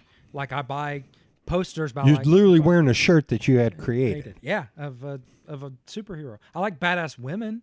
Like, Yeah. I usually think one of the problems with gender norms that has been kind of a positive, especially in comics, women can be written awfully in comics. But in the last 20 years or more, really, we go through moments, but like since Sandman, like it was probably... I'm thinking of the early 2000s when all those... I'm trying to remember that artist. He was one of the first digital artists in comics that would do all the covers that were very painted looking. Art Germ, my boy?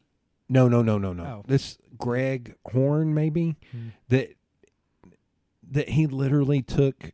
the guy who did is it the Emma Frost covers where he did Yes. porn stars? But then again, like, and I... But I think the problem was it was every single one of his covers were, here are tits. Yeah, and so like it's weird. But they sold. They've sold. And I've argued in different ways. Like my comment on a lot of outfits has been if it's your thing, like Zatanna being like her fishnets and like classic magician, that's her thing. Black Canary, lounge singer, that's her thing. Power Girl doesn't need a boob window. Like, that's how I've always, and in Emma's case, who runs around in lingerie, that's basically, now you can complain about how that character is, but that's how she is. Like her thing. Yeah. But I like badass women. Where I was going with that is a lot of times because I think the men that write them think, well, they're not strong. They can't fight physically. And as wrong as that may be, they end up having to write more interesting designs for them. And so if their creators ended up creating something that someone who can be more interesting with it. Smarter, not harder. Yeah. And so like that's why you get your Jean Greys and your Wanda Maximoffs, your Scarlet Witches, who are... Or Captain Marvel. Are your god level powers, because they were like, well, they can't fight, so what do they have? Well, they have this power, and then this power, and then this. Right. And after a while, there's no one going to face. Did you see the thing trending the other day on Twitter? It was like $15 to choose these Marvel characters to fight Thanos alone. and it was like $2 for Scarlet Witch, and people were like, $2, that's all I need. Yeah. She almost beat him. Like, Yeah. and it was like, my friend was picking, and he picked a fine team, but I was like, $2, you can go buy a nice takeout and watch it. Yeah. Like, because like, I'm gonna be able to buy a fold-out chair, yeah, and sit down and be like, a 6-pack go of ahead. beer, like. Because she appeared and ruined, like, he freaked out and had to nuke the field, his own guys. Yeah. And so, like, and my shirt today is a Spider-Gwen. One thing I like about Gwen Stacy is, Peter I like because of him being poor and being this, like, working class, came up from working class, but he would have been fine. He's brilliant. Like, he's one of Marvel's smarter characters. He would have found somewhere in a lab. He would have continued on. If he had not been bitten by a spider, he'd have been fine. And actually, in her universe, he becomes kind of like annoyed that he doesn't have power, and he experiments on himself and becomes the lizard. But she is not a dumb girl. She's smart, but she's just a normal, average college girl, like, that wanted to, like, that gets this power and goes out. Her father's the chief of police. Right. Like, she's just mostly a person, and Right. that's one reason I like her. Right. And Because it goes back to the phrase, with great power comes great great responsibility, responsibility. even more. yeah, because she lost her boyfriend / best friend in Peter by his own hand, and then she was blamed for it, like, initially. Right. And she's running from her father. Like, Well, that's because in the Spider-Man lore, you have to have some people view him as an antagonist, Yeah. not as a good thing. yeah, and so like I said, in her case, I like the fact that she's just kind of this girl, Right. like, where, like, Wanda, she's powers. Anyone we were listing has powers of some sort. Yeah, Gwen's got, like, spider powers now, but she just wanted to be a drummer in a band and go to college. Like, that's what she wanted to be. One of my favorite, like, covers of hers was Volume 2, I believe, Volume 2 or 3, where it's issue 5. It's a variant, and it's just her from her mouth down to, like, around her belt line, and she's unzipping a hoodie, and under the hoodie she's got 2 drumsticks in her hand, and under the hoodie is a t-shirt that says the Mary Janes, which is her band, Mary Jane being the lead Nice. singer. And, like, I love that shit! cover. Oh, okay. Yeah. Nice. And it's like, I love Peter, but If it was Greg Horn, it would be a top that went Yeah, I know, stopped exactly, right, yeah. right below, like right above. That's where- that's the other thing. I want my characters to also look kind of realistic. I have a ton of Gwen, like, statues and such, but there are ones I won't buy that give her what look like giant bolt-on. I was like, she's an athletic body. Yeah. She's a spider person. or She's if you very go into lean. dudes, look Like- at Rob Liefeld. Yeah, like Liefield's like guy like it's one thing if a character like Superman is one of the reasons I love Tim Sale. I was talking about this other Tim Sale's drawings of Superman, like when he's outside of his outfit, is he kind of looks fat. And it's not that he's fat. It's not like, I think what was it in All-Star Superman, they kind of made him look like he slouches and stuff, which was kind of a nifty way to show why people wouldn't notice. But one thing I talked about Hassan earlier, he wears these big shirts. I get it. As a Right. big broad guy, sometimes Same. you can't find clothes. And like Superman's a poor reporter. He's just going to have to buy some big stuff Well, to that's cover why him. So he's Dad- going to look kind of fat. Dad's been saying this for decades about in clothing industry, they think if you're tall, you're super rail thin, or if you're fat, you're super short. Yeah. They never really Yeah, make anything for do the- between. All right, let's go back to reality. So Because you said you want to go back. I did. And so when we talk about dividing of reality, the problem is, because we talk about conspiracies and cults, and this really kicked into high gear, I honestly think, around 2016, 2015, Gamergate got co-opted. I don't really want to go through the whole Gamergate attire, but Yeah, but I think that so I think there's a lot of dipping your toe in the water. Yeah. I think the Tea Party's formation yeah was the initial. There's like but- it's like steps. There are steps that got us to that level. But Gamergate started this is where I see the reality split. And what's interesting about it to me is that the core problems that they are. So Gamergate complained about some stupid. It was really about women and gaming in general and them being shitty. But the way they sold it to themselves is ethics and gaming journalism, as if any type of review has to be all that ethical. I do think reviews should be like tell you if there's money backing them, but it's fucking reviews. Who cares? Yeah. But the idea of journalism being distorted, Right. and to create a narrative, and especially to help capital, that's real. Like, and it goes down to QAnon, and even I work for newspapers. Yeah, and we even- had what was called advertorials. Yeah. Where businesses would pay, and you would have to make it look as close as humanly possible to a regular news piece. And then, I mean, hell, the book Manufacturing Consent is all on this, and keeps pretty well until almost modern news. The idea of Fox and stuff gets distorted. Okay. But the whole idea, so we take QAnon. QAnon's idea, like, it's base belief. And this is why people need to stop referring to them like idiots, is because they're right in that the people with money and power have too much of it. They're above the law. Do some of them children? Absolutely. We know that's true. Yeah. And there's nothing you can do about it. And they all get together and act like things are a joke. Now, do they do it in a pizza shop, in a basement, in some conspiracy? No, because they don't need to. Yeah. Like, that's what the problem is. It's when you take a core belief that is real and then add conspiracy on top that of has it. some kernel of truth. Yeah, and then you start to divide off into reality, and you get so your idea with flat Earth is as ridiculous as it is this lack of trust of government information Right. that has been proven to be wrong. And the problem is if you took just that core belief and asked someone on the left and on the right those questions, they'll agree that, oh yeah, this is right. So we're actually not that different. What's weird is we're starting to divide reality from a center that is real, and then coming up with these ideas that require magical thinking, like things that, like the reason conspiracies don't work on a government level, like vaccine issues, is people will talk. Like, in all situations, you have to have it so small in such a small group that if it requires hundreds, if not thousands of people, it will be out there because people will talk about it constantly. And it won't be a bunch of weird, I don't know exactly this, but then there's this weird name I don't know in this vaccine. Yeah, because you're not a doctor.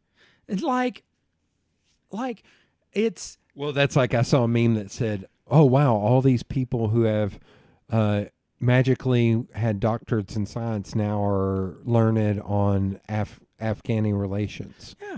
Like you've got, like, the problem is yes, every decision you make and what you choose to believe is sort of a reality choosing decision. But if we want to function as a society, we got to stop being so magically thinking inquired and conspiratorial. Like, people act as if, like, Lewis Black has a comment that is the best description, which is people talk about the government as if it's a giant building that walks around and kicks over other buildings and not just a bunch of people. And the reason it sucks is that we suck. We all suck. Why you think it's not just us? And so, yeah, you talked about a reality distortion field. Money does that to people. Right. Yeah. Well, and it's weird to me because I had to look up the dude's name. It's weird to me that, like, when I was growing up, like in the 80s, you had a radio personality named Art Bell who would talk about, like, the moon landing is fake and all that shit. And how if anybody had told me in 1984, hey, you know Art Bell? That motherfucker in 30 years can get elected to Congress. Yeah. It would fry my brain. Yeah. It would fry my brain. I was like, oh, you mean that guy that no one takes serious? The other question is, it's this desire to be in the know. Like a lot of them want to think they have this inside knowledge. And I always have to ask, why does it matter? So we talk about, like, Kennedy. You know, I read Mortal Error, and I think that's probably the most accurate thing that happened, which is that Kennedy got shot by Oswald twice. Oswald did fire 3 times, but the Secret Service agent behind him accidentally hit him in the head, right, pulling out, and it's a misfire. And all that took to hide that was Jackie Lyndon, head of the Secret Service, and that agent. Like, It's probably what happened. And it doesn't change anything. Like Also, Jackie could not even know. yeah, for sure. Yeah. Like, because she at that point would duck down. And Yeah. And so, like, the whole idea of being like, and what's it change? So people want these conspiracies because they think, one, I guess it does make the world a little bit more quote unquote interesting in some, yet again, magical thinking way. But what changes? Like, overall? Like, Cuba didn't take over. Even if it was a Cuban plot, like, we have, we have a line of succession for this reason.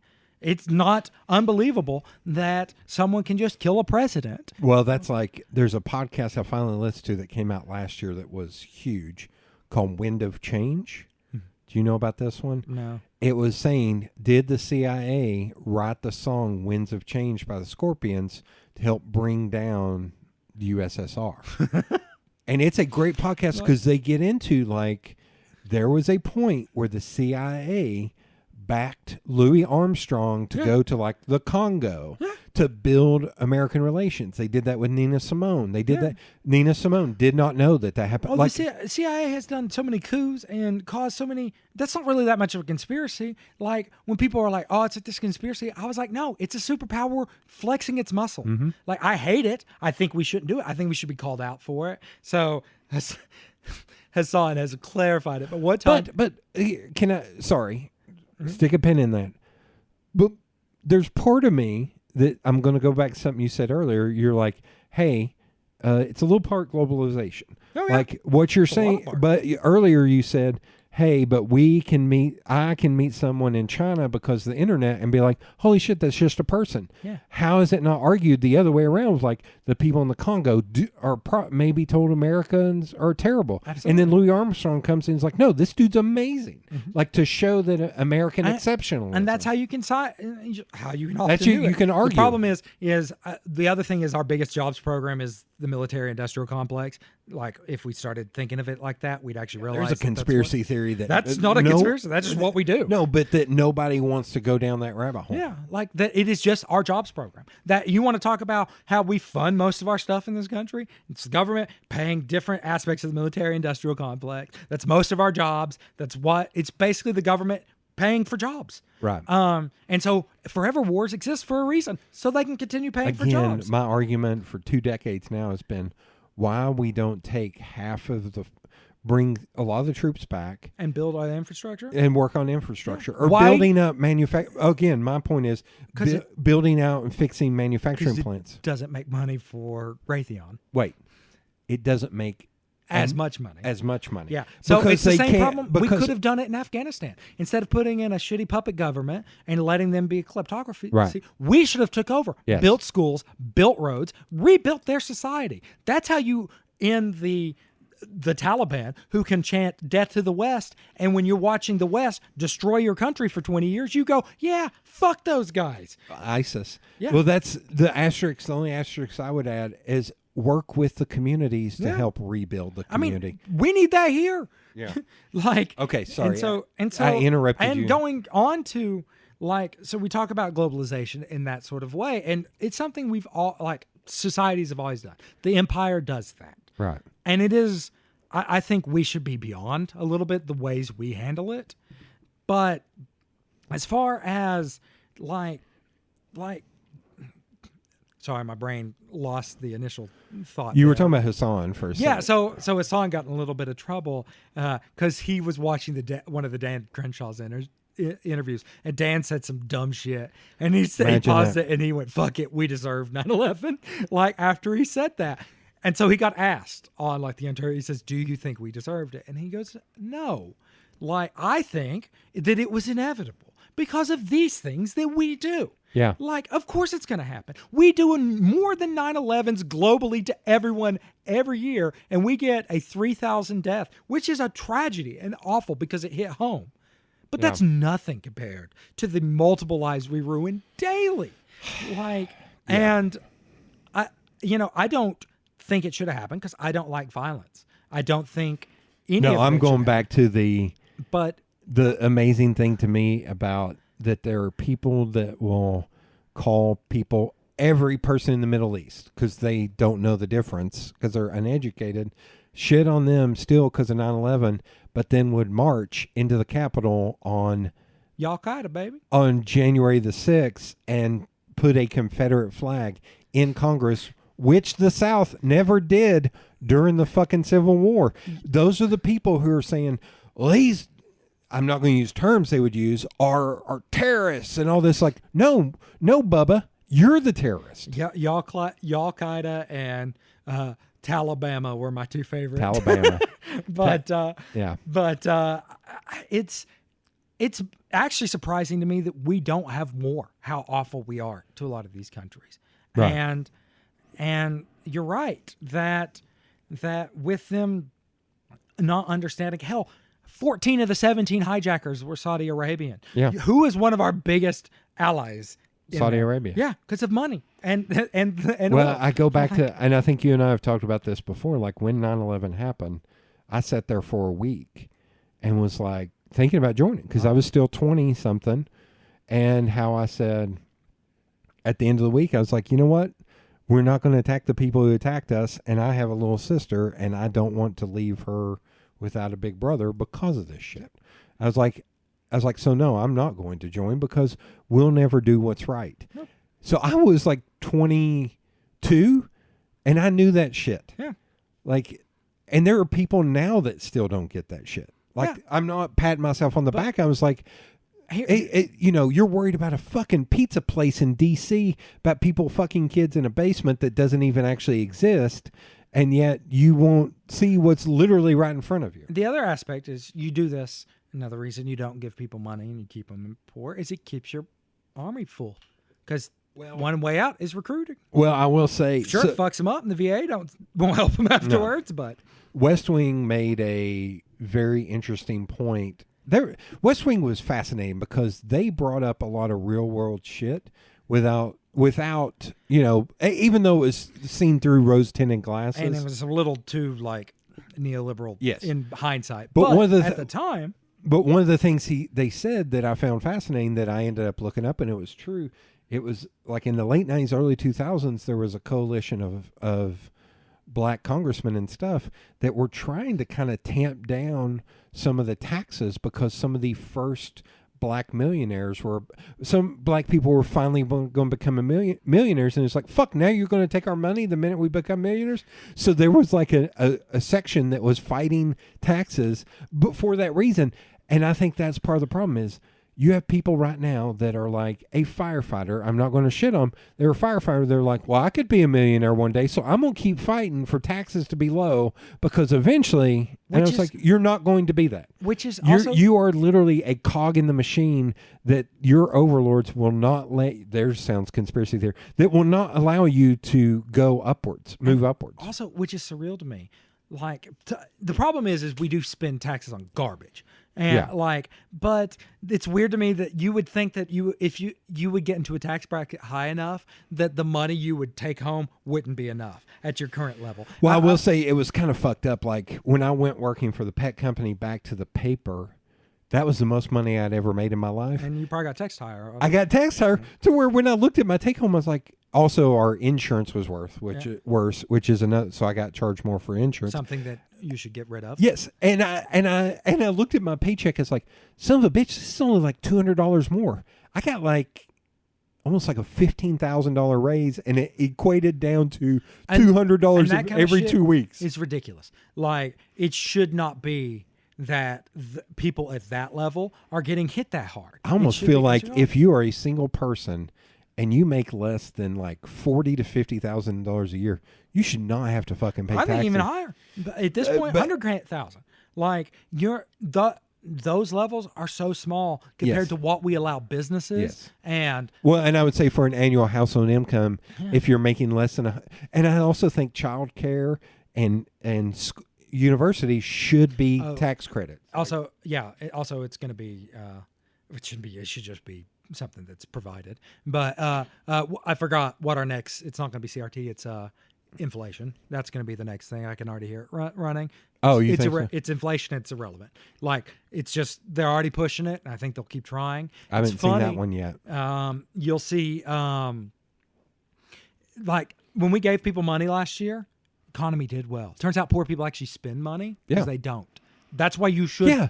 Like, it is Poor people who get tax money back, you know what they do? They spend money on fucking jet skis and shit. Yeah, or even TVs, repairs, house stuff that helps the local economies. The fact that it is so short-sighted that I want to keep my wages low so I take home, eventually your people won't be able to buy your shit. You actually don't want your wages that low because you want people to be there more often. Right. Like, it's the most short-sighted, shooting yourself in the foot mentality that like Knoxville's getting to the point I can't afford to live here. None of my friends can.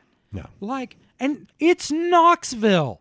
Yeah. Like, Well, I hate to say it, that's how it's getting everywhere. Oh, no, there's not a place in the country that if you work 40 hours a week at minimum wage, you can afford to live. So, here, I'll tell you, I'm Then going what's to the go point down, of I'm going to go minimum down a little side story that's funny. My friend Hannah, who lives in Cleveland, Ohio, she and I were talking. So last week, I hit 5 years of doing Feral Giant full time. Yeah. So for that, Sean, my buddy Sean Pointner always told me, he was like, you should do something every year on your anniversary and give yourself a gift because you made it another fucking year. And so like one year I bought a hoodie that I liked that was an Andre the Giant in Tokyo and had a bunch of lettering on it that I do not know. But I'd been looking at it forever. It says, stupid white boy. Yeah, it probably does. But it was $85. I was like, I can't. And so I finally was like, you know what? That's going to be my gift. And it was $75 when I bought it. And I signed up for their email list and got it for even cheaper. I will play that game all the day. So I did that. And then the next year, I got a Toronto Blue Jays cap that was a retro cap that looked like a Knoxville KJ's cap. And I was like, had the same coloring. I was like, oh, shit. That's awesome. And then last year, I didn't get shit because it was 2020. But for this year, I was like, man, I feel like 5 years is something big. I need to do something a little bit different. So my favorite donut shop is in West Memphis, Arkansas. And I swear I'm getting to a point, but I got to tell this story because it's kind of fucking funny. So I go to West Memphis, Arkansas. I will say I drove from Chattanooga along northern Georgia, northern Alabama, northern Mississippi. I've never been to Mississippi or Alabama.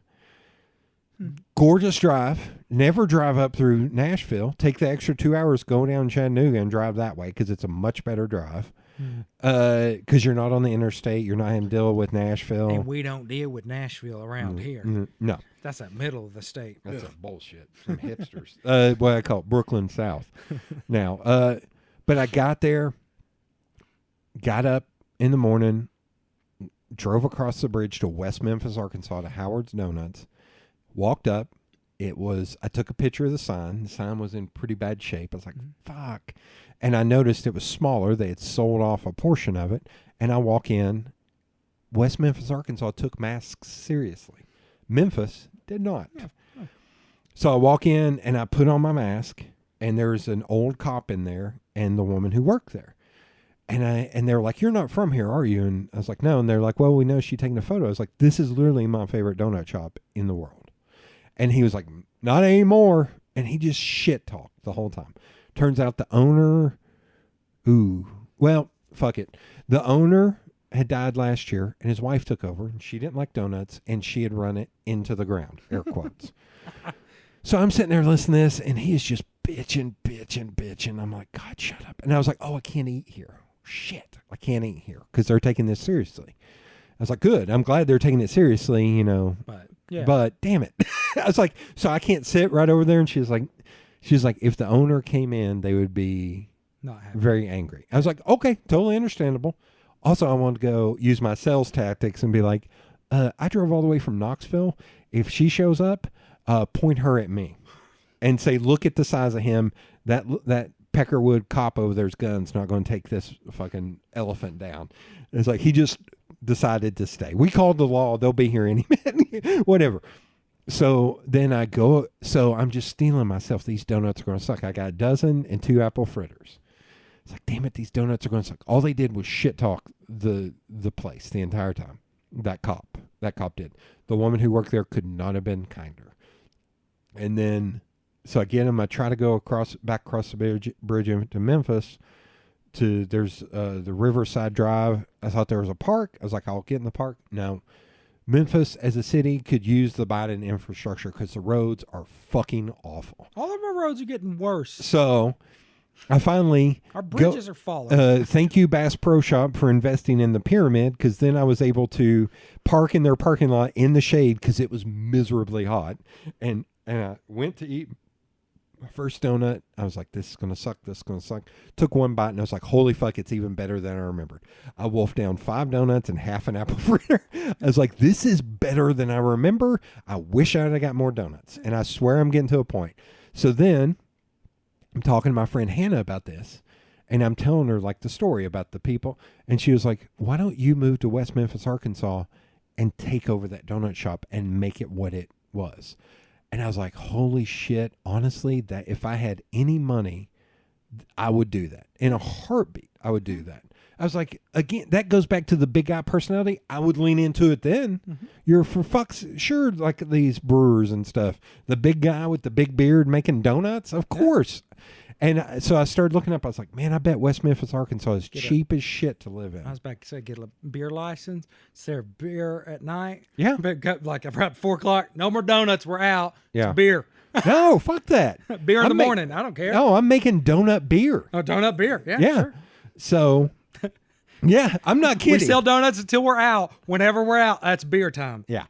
So, I'm sitting there. I was like, man, that's not a bad idea. So I know West Memphis, Arkansas, no offense, is a shithole. It is like one of the most dangerous places I've ever been in my life. Someone's going to fuck with you, so. No, they or will. Or they will because they want to prove something. But. Well, no. Like 5 or 6 years ago, I was over there. I stayed barely across the bridge in a shitty hotel, and my friend stayed at an RV park. And so I got on GPS, I did the directions to the RV park, and I drove down a road. Because of where I grew up and because of how I grew up, I knew this road was dangerous. Because it was 10 a.m. and dudes were just meandering in the street. And I was like, ooh. And they were all just staring me down. I was like, oh, fuck, I might get carjacked. I was like, this is not good. And just kept on to the point of like walking up to my car as I was driving. And I was like, this is not good. This is not good. I was like, but they're going to be surprised when I get the fuck out of this car. Yeah. When I unfold out of this car, it's just, can I land a blow before the 5 other guys come up? So I get to the RV park, and it's a husband and wife, and I'm talking to them. I was like, yeah, I drove down this road, a little sketchy, and I see my buddy's eyes get really big. And we stay out there talking for a few minutes, and then the wife goes inside. He was like, hey, man, don't go back that way, especially not at night, because we've been here 2 days, and there's been either 4 or 5 murders on that road. So that's what I'm talking about. West Memphis, Arkansas is fucking rough. So I go on Zillow, and I'm like, I wonder how much I can get a house for. It's still fucking expensive. Yeah. You can find cheap houses, but I'm looking at it, I was like, that house is falling apart, and it's still $80,000. Oh yeah, the housing market right now is just disaster. So that was my big loop. I wanted to tell that story on the podcast because I thought it was funny. I mean, I've told my mother. But West Memphis, Arkansas, which is fucking rough, is still expensive as shit to live in. If you want don't want to get in a neighborhood where you're going to get shot at. It's surreal to me, the thought process of people like my mother who are. So she's got that house in Oak Ridge that I'm staying at. I love that house. In fact, if I had any money, I'd be fine moving right to that house. It's got everything I want. It's the design I want. It's got a basement I could put in a gym. Love it. But you would pay what it's worth, not what they can get out of it. Yeah. So, yeah, that's the thing is I think when I talked to her a while ago and I said, I know it's going to take them forever to finish whatever they wanted to do. I said, how much you think you're hoping out of this house? And she said like a little under 200, which was a good deal. And I said, oh, that's funny because when I looked at what mortgages and stuff would Can I make a guess? At a 300, and she said that's what Zillow was guessing much later. I was going to say that's what I guessed. 300. Yeah, at that house. And Oak Ridge is dying. That's what it's like right now. Right. And so I like this house, but I'm talking to her, and she's got this house in Charleston where I see the marsh creeping in every year, worse and worse. They keep having moisture issues and termites, and they're constantly fixing it. And it's a nice house. It's a little But global warming's not real. yeah, but it's a little too big for two people. Yeah. And I've told her straight up. I said, that area is so big right now. Sell that house right now when the market is insane. Probably, if I had to guess, I think- 500 to 600. No, I'm thinking Zillow says over $1 million. I think 1.5 easily. Oh, for really? the size. Well, I don't know yeah. how big this house is. Yeah, and I was like, you can do that. There's your retirement since you've got a problem, and move back here to the house you have in Oak Ridge and stay here for 5 years because the market can't support these kind of prices. Right. And I said, and when they crash, go buy another house outside of Charleston that's farther away and has less people since you're upset with all the buildup. Yes, moving sucks, but there's how you fix this problem. Right. And like shit, but her response is like, well, we just wouldn't be able to, I could sell it, but I just wouldn't be able to like afford a new house. And I was like, yeah, you will eventually. Yeah. Like a market can't support the prices things are doing. Right now, you've got a problem where people are leaving the coast and they're moving to smaller areas. Because there are $150,000 houses in Knoxville that are selling for $60,000 over what it's worth. Oh yeah, well, I talked about. Go back to Hassan. He gave up looking for a house. He was going to buy a house last year, was looking around. Where's he live? California. And he doesn't want to leave. He's like, all my friends are here. I love LA. I don't want to go. But he talked about looking at houses. He said, I went to 3 houses, gave them said, I'll buy it right out at this price, what they were asking. Yeah. And they came back to me and quoted me $100,000 more. He's like, then why'd you even get that as an asking price? Right. But that's ridiculous. Right. Like that, you cannot have a society that has wages as stagnant as this and then have a housing. So what's ended up happening a lot of the time are like, BlackRock and a lot of banking companies are coming in and buying these houses and then renting them. Oh, yeah. And so that's what we're going to become. Right. Well, and the fucked up part about that is I was talking to somebody I know who works in real estate, and they were talking about, it was somebody from here, let's say, and they were bitching about all these people coming from California or New York or Florida, and they're like, oh, all these damn California liberal people coming in here, and she had to correct them and say, no, stop talking. Those are not the people who are moving here. The people who are moving here don't want to be taxed. Yeah.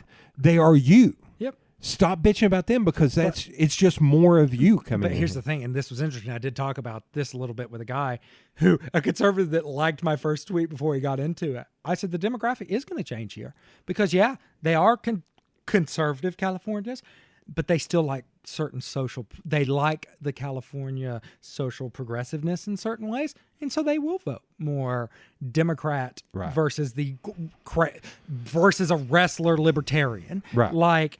And I said, and it will be a thing.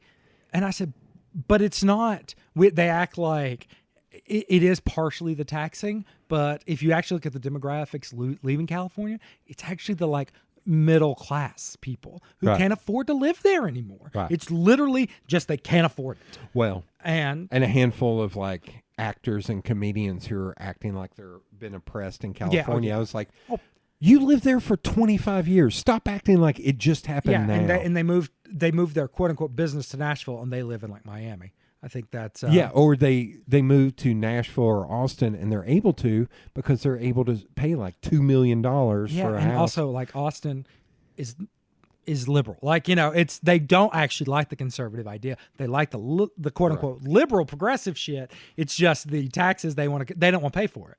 Yeah. And ridiculous. Right. But wait, I'm going to get into something you just said. You said our wrestler libertarian. So here's the point at the fence that I've been making for about the past year. Kane will be our next governor. You think he'll get that far? I think that my opinion right now is that Lee will not get reelected. I agree. I think but I think there is no one on the left even trying to run for governor, which is stupid. But I think Kane has been doing all this shit to try and position himself as more open. Because I just don't know if Nashville and Memphis will vote for him. I think You don't have to win Nashville and Memphis. You have to win all that middle area in between Nashville and Memphis, and that shit. Let me rephrase. I don't know if I think Nashville and Memphis may mobilize against him. And that's your. I don't know if anyone. No, I think there's a big enough, because you got to remember, a lot of wrestling started in Memphis. I know. I think there's a huge portion of Memphis and a huge portion of Nashville. Plus, I think there's a lot of people who have moved to Nashville from like Jersey or New York that would do it because it's funny. Yeah. Oh, I think that's part of the reason it's name recognition and it makes political science. It makes sense. First day. Most people, most of the time, don't care about politics because they don't have a reason to. No. So you see a goofy name like Kane the wrestler, you recognize it, and you're like, well, he's famous. Yeah. Well, that's like, have you ever seen, now I'm going to blank on that name, the Andy Taylor movie, Andy Griffith movie, from Facing the Crowd. Have you ever seen that film? No. You need to watch your Facing the Crowd. It's essentially Trump. Huh. Like, it's crazy. But the thing about Kane is, so I keep mentioning that to my people, all my friends who are super left-wing. They're like, no, that'll never happen. I was like, you're out of your fucking mind. We're already on that path right now. We are. And I said, you know who could beat him? I said this to my buddy Brent Law the other day. And he at first was like, no. And then he was like, holy shit, no, you're actually right. You know who could run against him and win?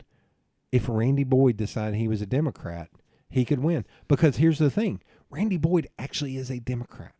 When he ran, he allowed people, his campaign manager was somebody who was insanely conservative.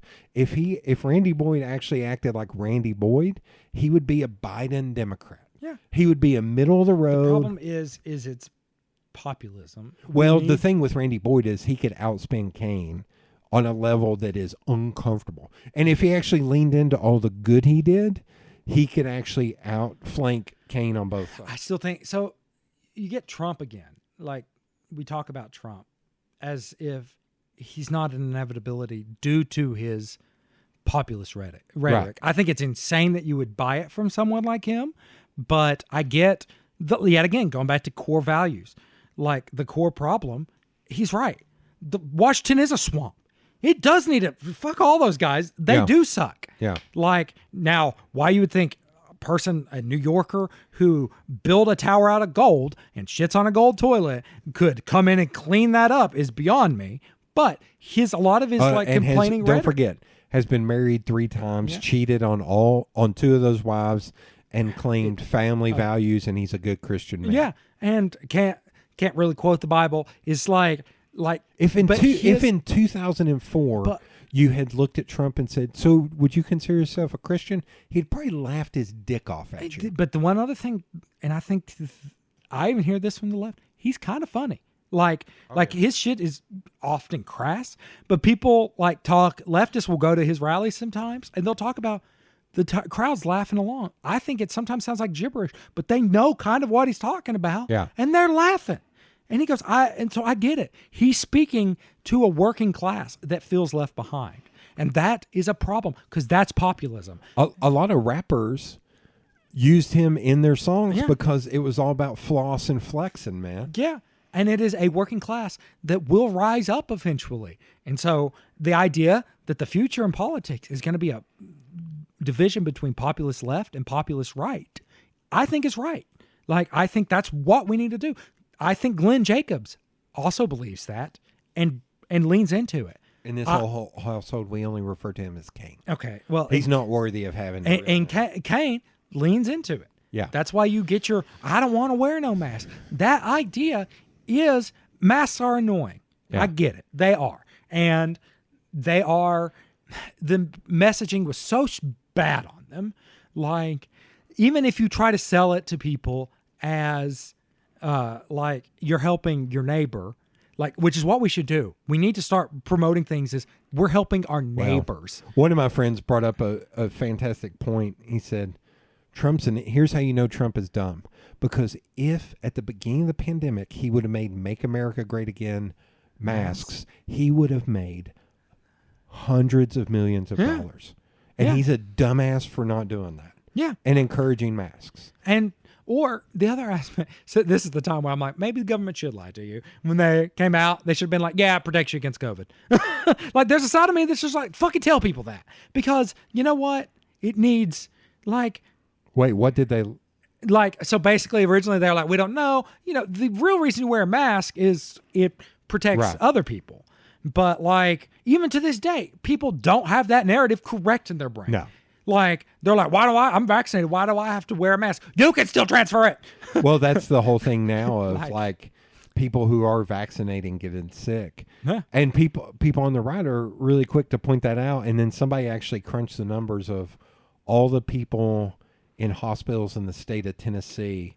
And like, let's say it's an insane number, like 28,854 are unvaccinated. 111 are vaccinated. And they usually have another issue, and none of them die. Like, that's, it is depressing. I am trying hard to quote John Coffey from The Green Mile. I am trying, or Jules from Pulp Fiction. I'm trying right now real hard not to be a sociopath and go, oh, you're unvaccinated? Then die. I don't give a shit. Well, and it's like this shit. Do you know about this shit that just happened with DeSantis? Like that he set up, what's it called? Whatever it is. Yeah. He set up, you have to pay to get injected with that shit. Yeah. And he owns stock in the company, which seems highly illegal. Hydrochloric happens with all of them. How is that not illegal? Because we don't have anyone that'll do anything about it. Yet again, because there is a problem. Because the people on the left are too big of pansies to... It's not just that. It's because there is no real left in this. Right. But no, because the snake is eating its tail. Yeah. The people on the left, there's somebody I know that has decided that they are they, them. Mm-hmm. And if I believed that they actually were they, them, I would no longer call them by the wrong pronoun. But I know this person well enough to go, it feels like a gimmick with you. I mean, they're there. Yet again, on those, I always just default to, I'm going to call you whatever you want. Like, people joke about, well, what if I want to be an attack helicopter? In that fucking one joke, the right's one joke, in my opinion, fine. I don't care. Like, well, my problem I will with that call you is, whatever. Like, is this person and that. I think a lot some of it's that, performative. Especially, yes. But I think the performative people are the people yelling at people like you and me. They are probably white, and they are probably came from at least middle class money. Oh, well, I always say it's people who have had no real worries in life deciding this is something that they need to invent. Anyway, I can't get down that rabbit hole, but overall, when you talk about like with masks and the vaccinations, the problem I have, and I think about this, I think about my mother, who I worry about constantly. I think of her as kind of a useful fool to the right. What do you mean? And I think a lot of people are like that, where they get a family member or in a bubble to where they don't think about it past what some form of authority in their life tells them to think about it. And I don't want that person to suffer that greatly because of it. I've seen that a lot in wives. Yeah. Where the husband will be. Well, that's like there's one person I know that even reshared a lot of shit that other friends were like, I'm very uncomfortable with what she's resharing. I was like, you know why she's resharing that? Because that's what her dad. Yep. And that's what her husband are saying she should do, instead of her just figuring that out on her own. And I know it's that because when my mother started to push conversations with me, a lot of times they end with, well, you'll just have to ask her husband about it. And I was like, I don't want to ask. I want your opinion. This is what, like, she'll get on a rant about, say, self-driving cars and how she doesn't like them. And I'm like, they're going to happen. Yeah. Like, or how she doesn't like automation in anything. And I went, it makes the most sense. Like on a capital level, it makes sense. They don't break down. They show up to work on time. Like you don't have to maintain them. You don't have to worry about workers. Like you just have. Can I say something? Also, that means more positions like yours, middle management, because it's the workers who are suffering there, not the middle. The problem is but there are only so many of those. Right. Yeah, I said we need to deal with this, and she goes, well, we can't. And it's the same with the Facebook argument. Facebook is censoring my speech. Twitter's censoring my speech. The way I end that conversation is, what do you want me to do about it? Because you want me to I agree that it has become a public place that you can talk. And it's scary to be censored there. So we need to write a law and have the government step in to regulate it, because that's the only option. I was like, until then, it's a private company. It doesn't matter.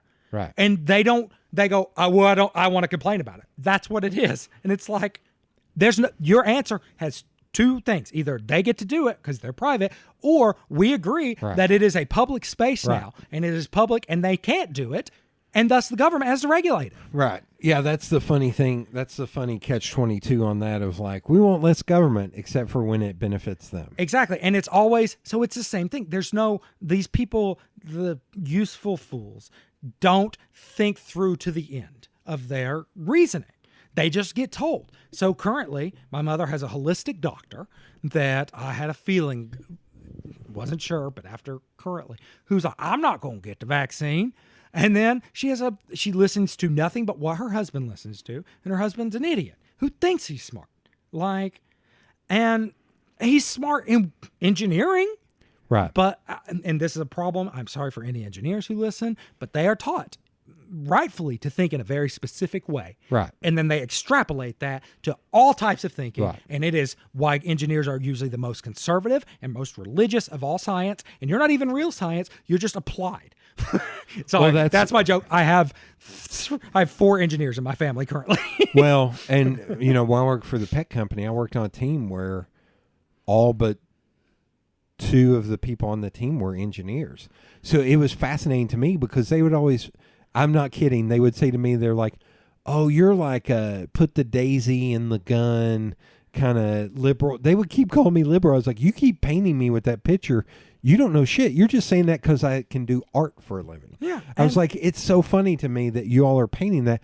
I was like, no, I'm the kind of person that I'm going to punch you in your face and take your gun, melt it down so it can never be used again. Yeah. Well, that's the kind of person I am. Fuck a daisy. I'll beat the shit out you. But it's the same kind of, you can't extrapolate one form of thought to all forms of thought. It doesn't, like, yeah, my argument against guns now is, hey, the way I grew up and I went to Fulton, why would you think I would like guns?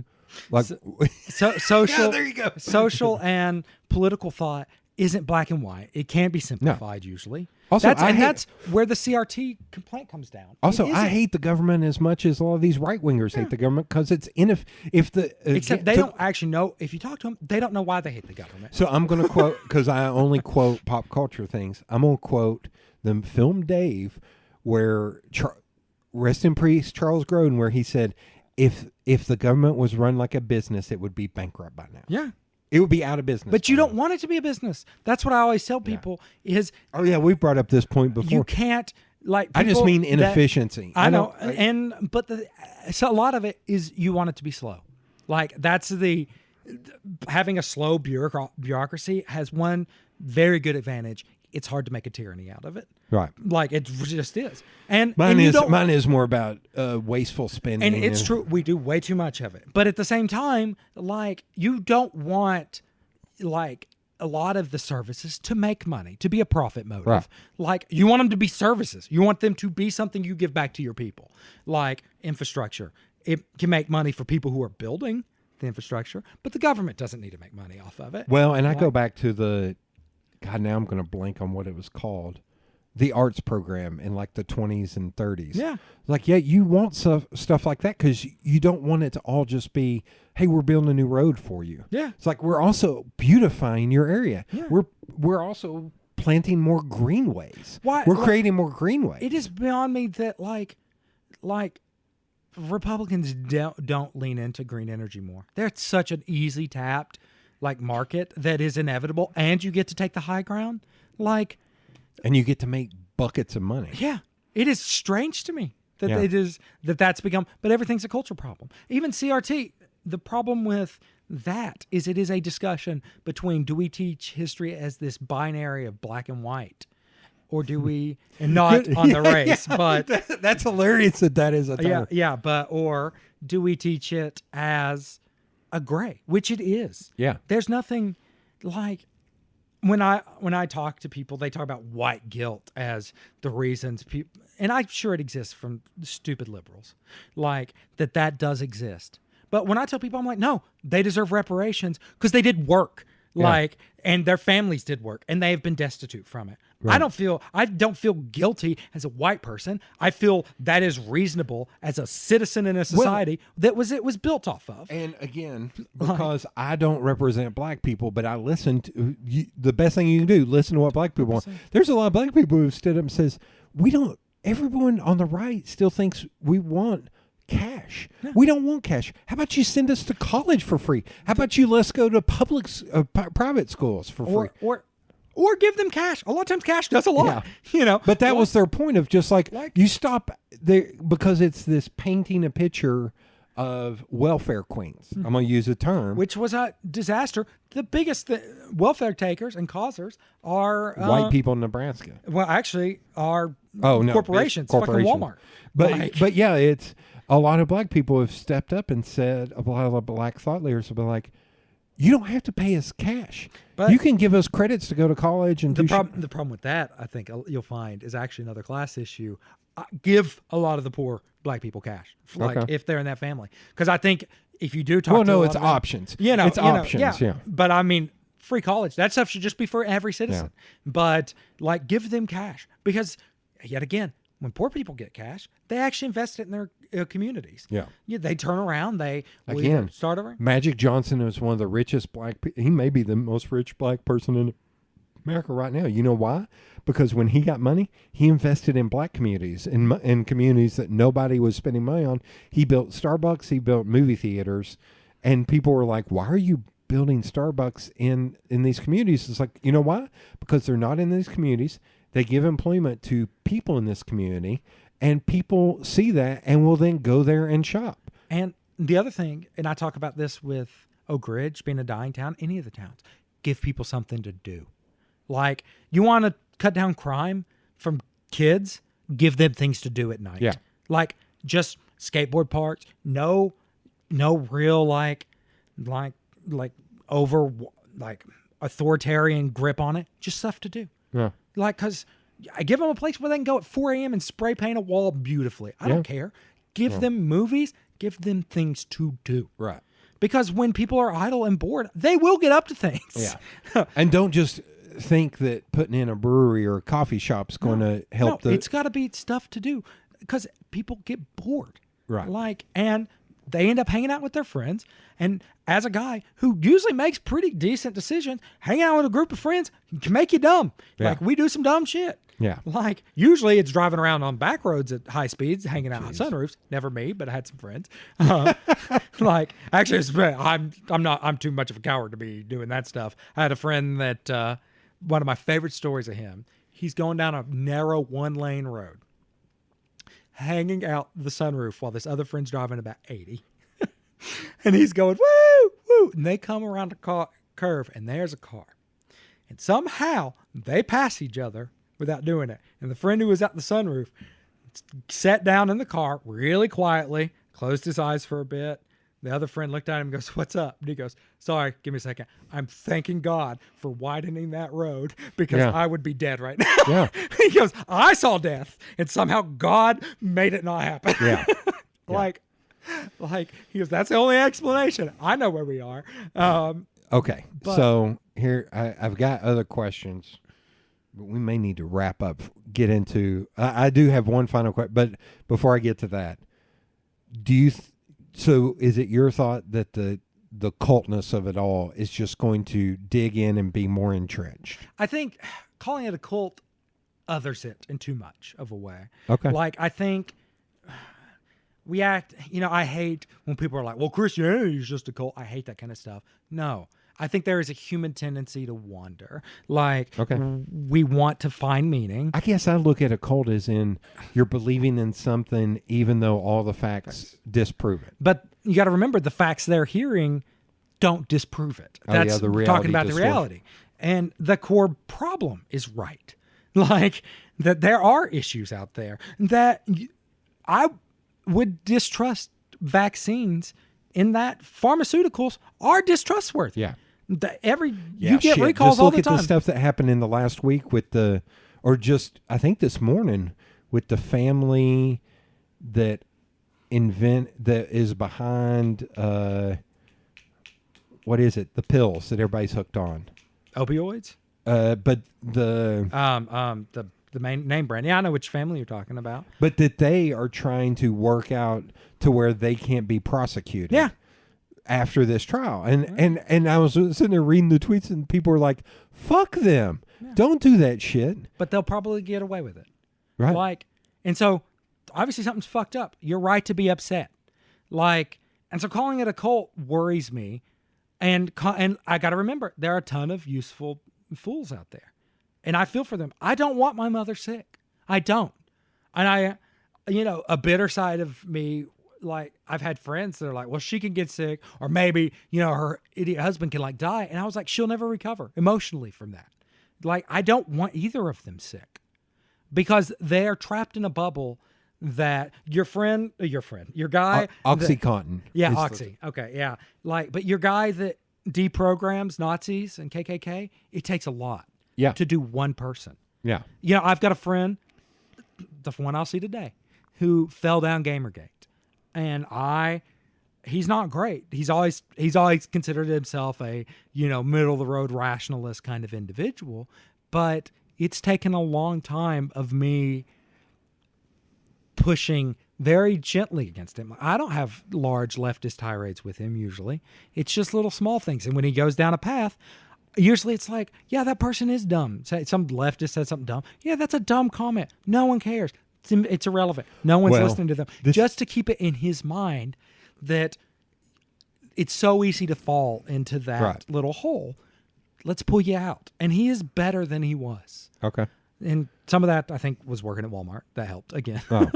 But I was thinking I got into a discussion. It's weird in that I think a lot of people don't want to admit what's right in front of them or what's true, what's inherently true.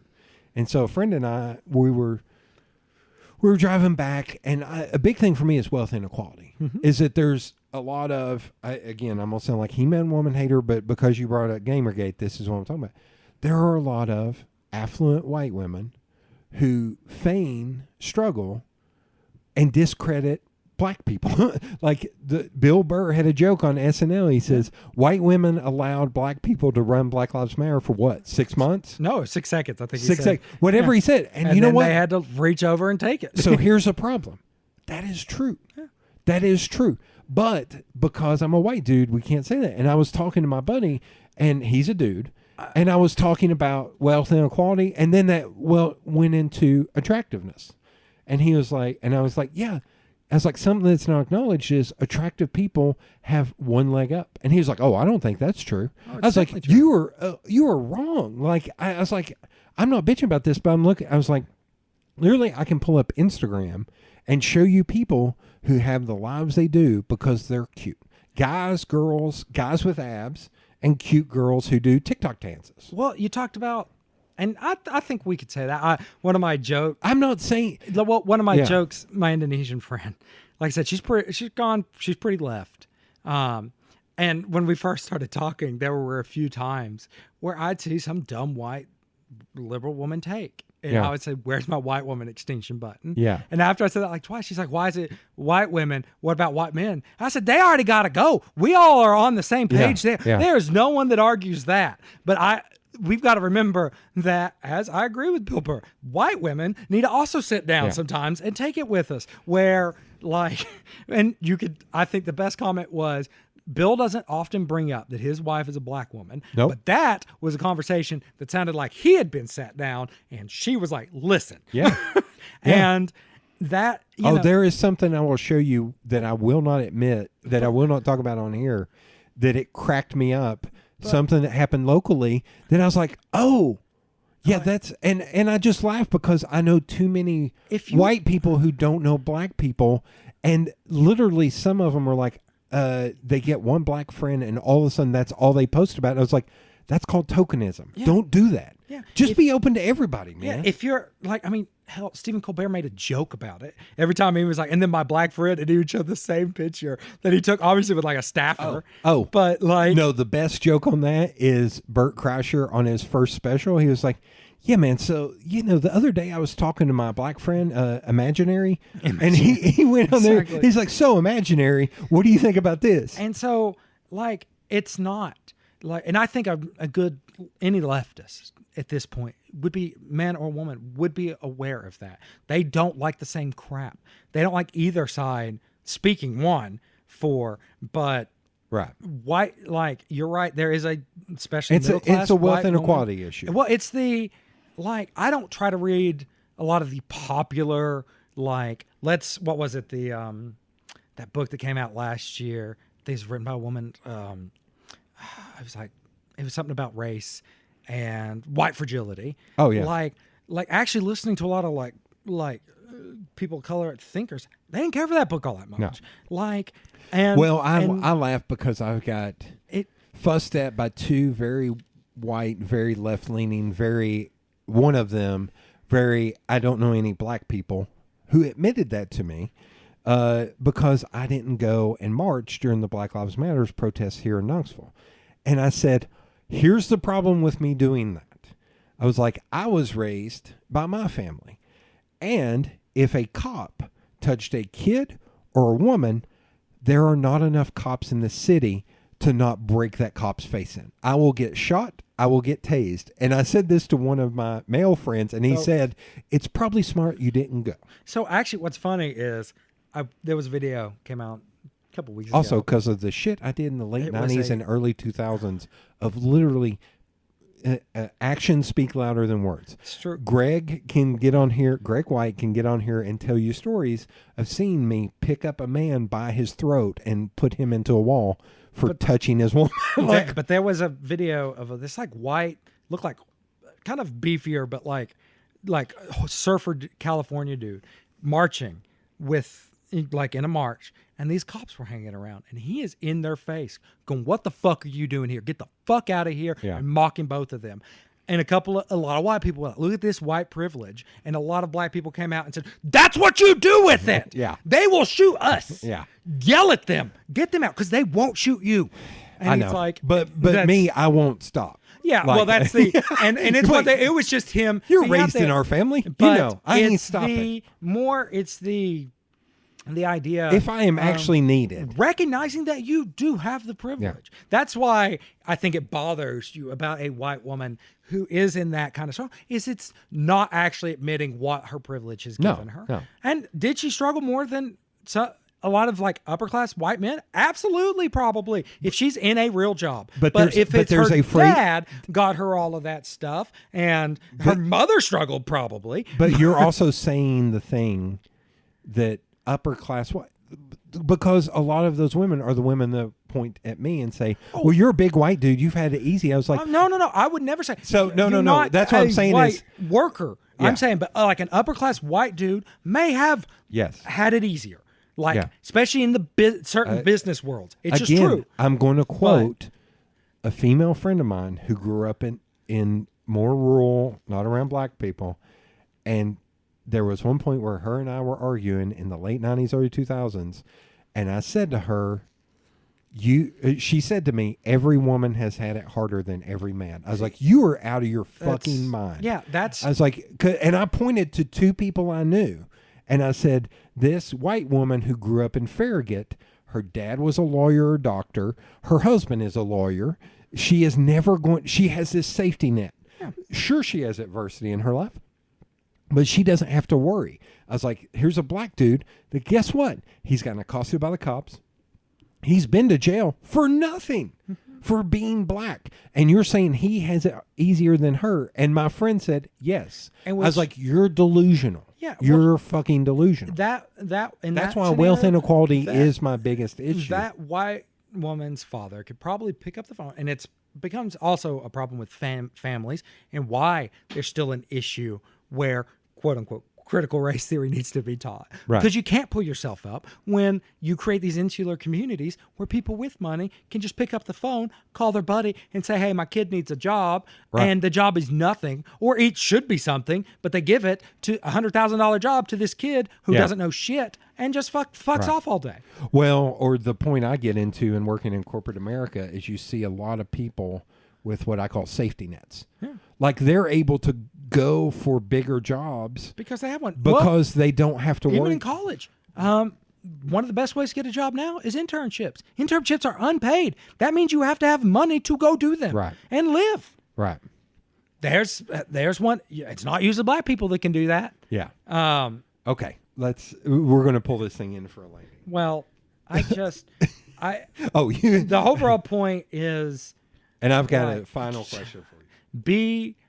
I'm trying to be kinder. I'm trying to remember that a lot of people are stuck in bubbles, and that the reality is getting distorted, literally distorted. And Wait, would you say they were in tribes? no, I would say that they are literally susceptible, like we all are, to propaganda, and it's breaking their brains. And then I would also say, and if we're on the left, we need more allies. Stop devouring ourselves. We have to stop. Yes, if someone is being an asshole, even if it's an unknowing thing, pull them aside and talk Right. with them. Listen, this makes you sound like an asshole. Stop it. And then if they don't, then we get rid of them. But stop taking every quote, even like a side comment that is vague, and interpreting it in the shittiest way possible. Right. Because you somehow decided to make it about you. That's the problem. Well, and I look at some of it, we didn't get into cancel. I think there's a dog whistle. I think all this bullshit about comedians and the people on the right talking about cancel culture makes me laugh because it's so fucking dumb. But I look at somebody like Kevin Hart, somebody like Tracy Morgan, somebody like James Gunn making comments in, let's say, 2010 that are problematic in 2020. And somebody, I can't remember who said this, said, stop holding people to a 2020 standard. Yeah. You have to give people time to grow. You also, when it comes to Tracy Morgan and Kevin Hart, I was like, they were going for the joke. Yep. And now in Kevin's high, both of them, I still think they're in that reality distortion field. They're a little too much money.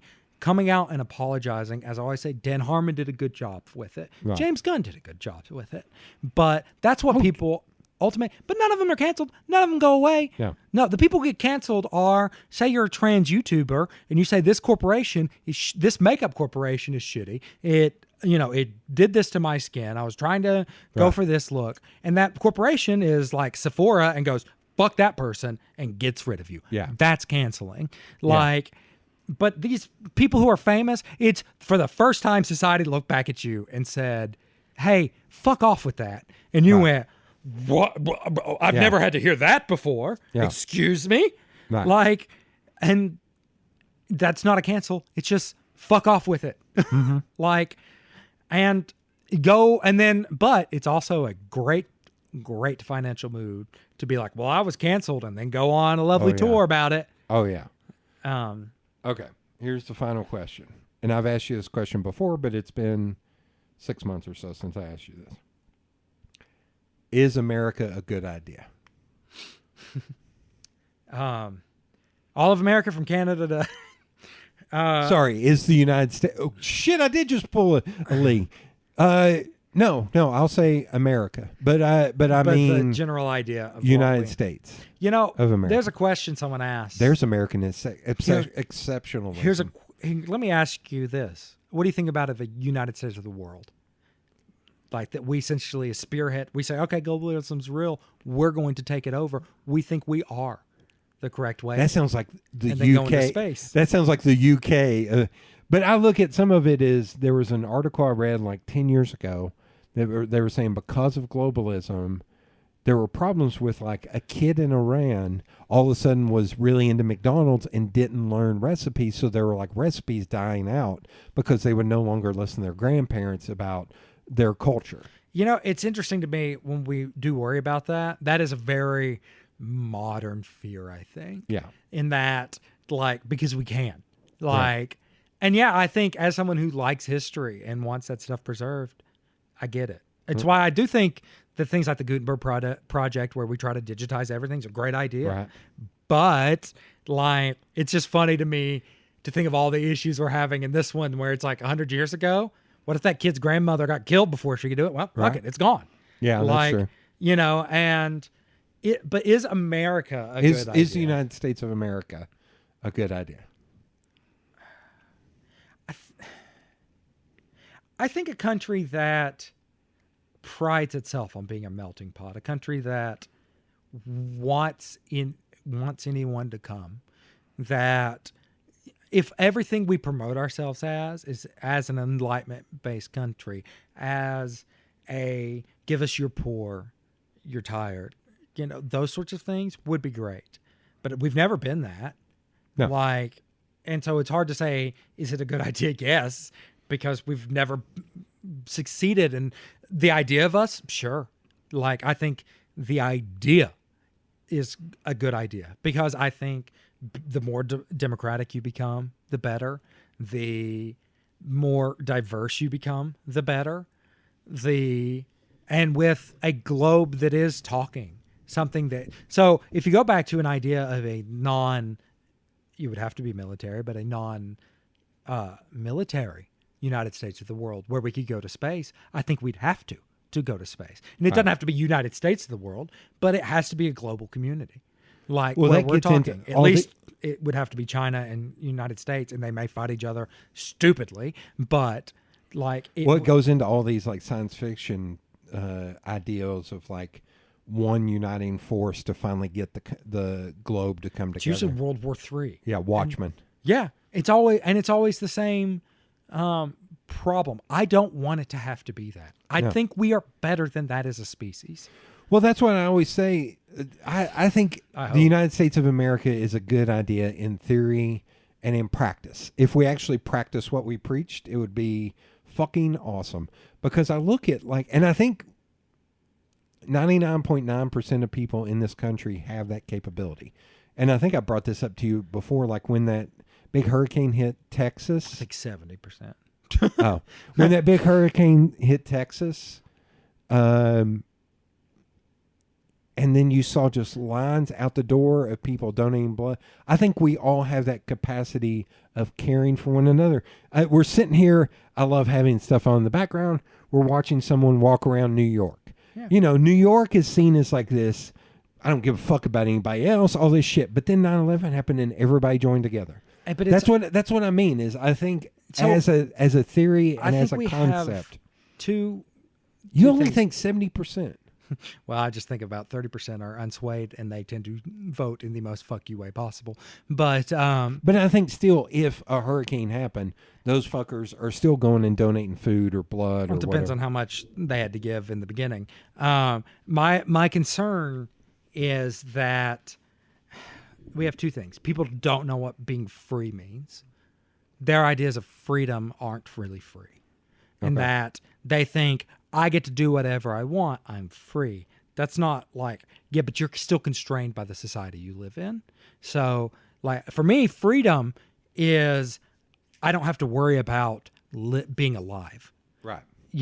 And that is free to me. So that may mean I have to pay more in taxes or, suffer a little bit more. It doesn't mean you want to be without struggle. It just means I don't have to worry about housing, food, healthcare.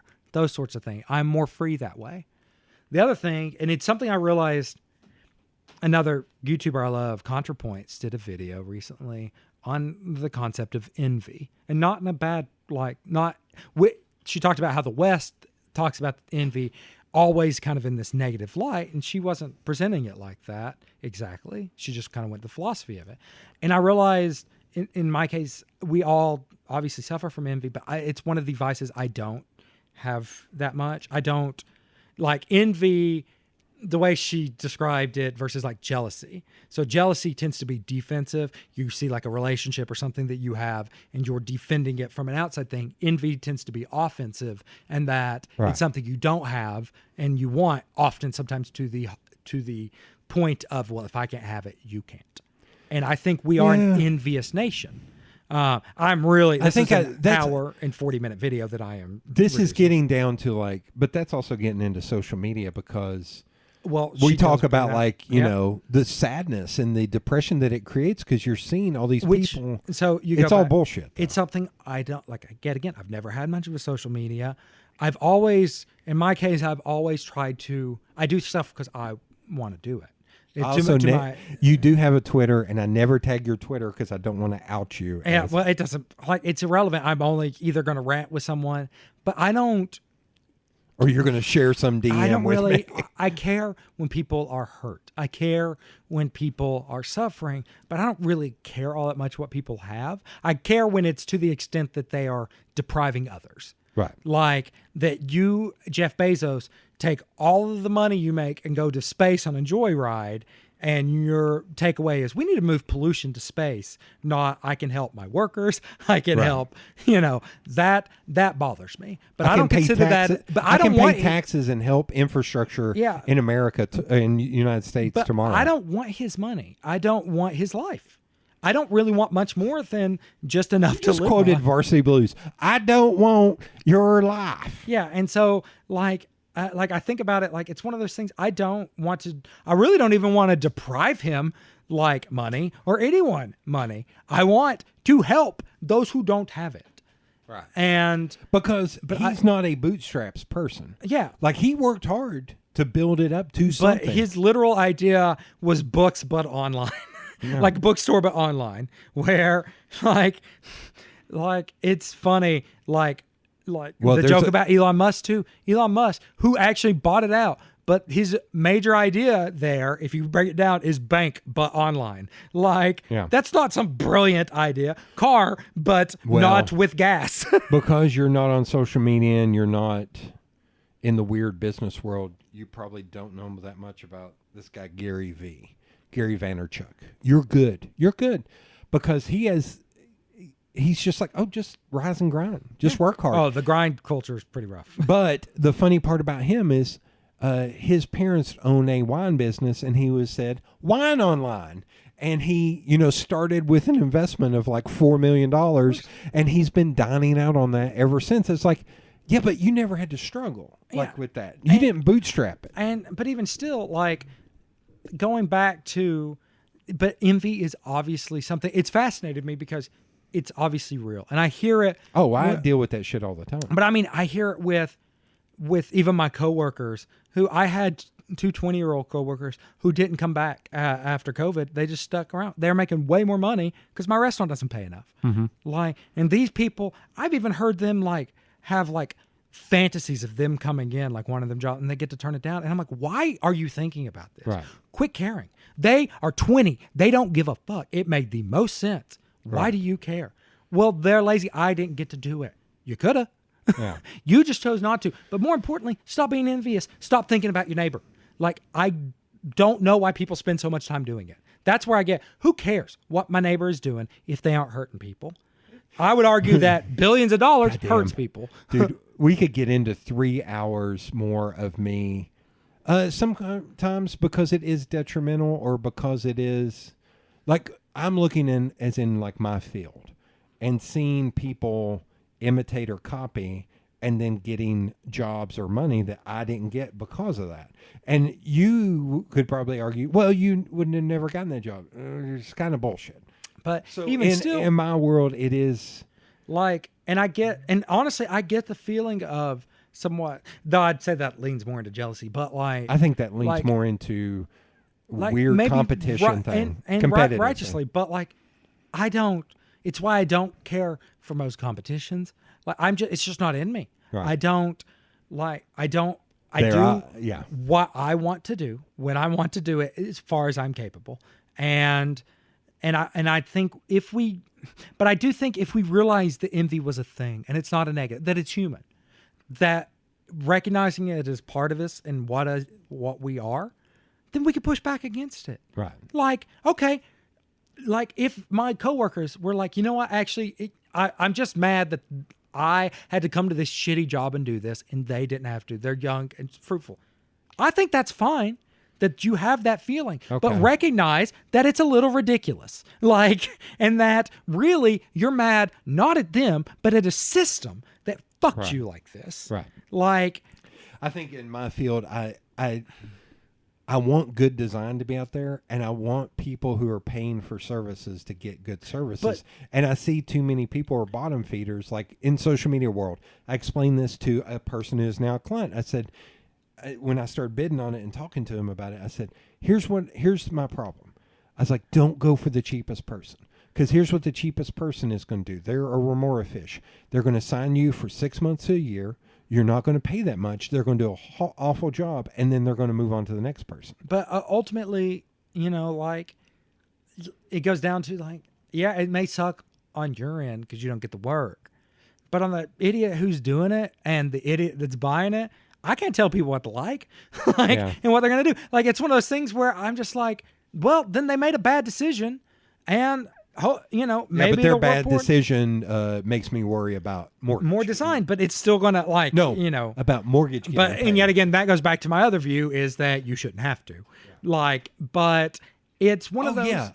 If I was just recently on another podcast, and he said, if you could change one thing, what would it be? I was like, fiscal insecurity. Yeah. Fiscal insecurity is the biggest driver of fucking everything. I was like, but also, if I wasn't worried, if I didn't have the worry about paying the mortgage, I would still do this. Yeah. Like, it doesn't matter. All right. Like, I agree that the mortgage, like I said, we need to pay and stop worrying. If you want to ask yourself, when a homeless person walks up to you, most of the time I don't have money, and I just tell them no. I don't want to hear the story. I don't care. But when I have had things, sometimes I'll get someone's like, hey, can you buy me some ice? I want some of that ice cream you're carrying. It looks good. And I'm like, I'm in cash, but sure, let's go in. I'll buy you an ice cream. And they'll be like, nah, and they walk off. I've had people go, doesn't that make you mad? And I'm like, no. Like, their life is hard. Yeah. And I don't know it. Yeah. And he felt he needed to lie to me to get some money out of me. Yeah. I'm mad that he felt that way because we have a society that doesn't take care of him. But I'm not mad at the homeless person. I don't care what he does. If I had decided to give him something, that was a good deed. That was on me as a good deed. What he does with that after, that's on him.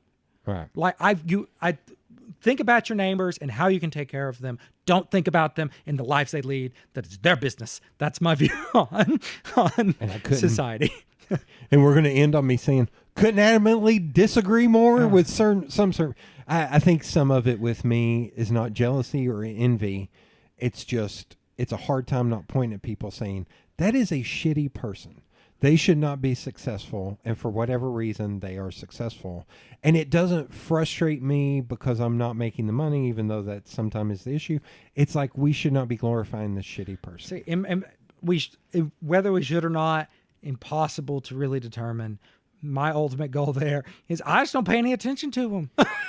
Well, again, being in business, there are they people pop up. And I have to keep in. I would just, fuck them. And I'd pay attention when someone came to me and said, I really like this idiot design by this person. So can you do something like that? And I guess then I would have to draw that line of either, I can, I don't think it's great, or no. No, I think there are people I have to stay connected to because it would cause more issues to disconnect from them than it would to just stay connected to them. Which sounds crazy, but it's kind of the world we live in, man. Sure. Or, the whole thing we've been talking about, the thing we didn't touch upon is how much is bullshit artifice, like that episode of Black Mirror where they all had to smile and give each other 5 stars. That is a which real is funny because thing. I think Community did that episode quicker and earlier. Oh, did they? Yeah. But that is a real thing. But you've got. There are people. Right. There are people I could point at right now and list 10 ways they were shitty to me. But the thing I've had to come to reason is, I have my experience with them and I am right, and you've had your experience with them and you're right. Guess what? We're both right. In their eyes, they're good. In my eyes, they're bad. And we're both right. Yeah. And in my case, it would just be, well, I'm just not going to deal with them anymore. Yeah. I wish I could not. Well, I mean, you can always jump into, yet again, one of those more blue-collar working jobs where you go home at the night and watch a movie and drink a beer. Well, or I can move. Here's or how you can open a donut shop. Or I could move to West Memphis, Arkansas, and open a beer shop. Well, thanks for being on. Yeah, I don't know what this was really about. It was a mishmash. The Cult of Politics. I swear, that's still going to be the title of this. Because I think that's kind of... even though we disagree on that, that's kind of the backbone of this all. I still think it's a cult. And you can disagree, and guess what? We're both right. Thank you for being on. Well, thanks for having me.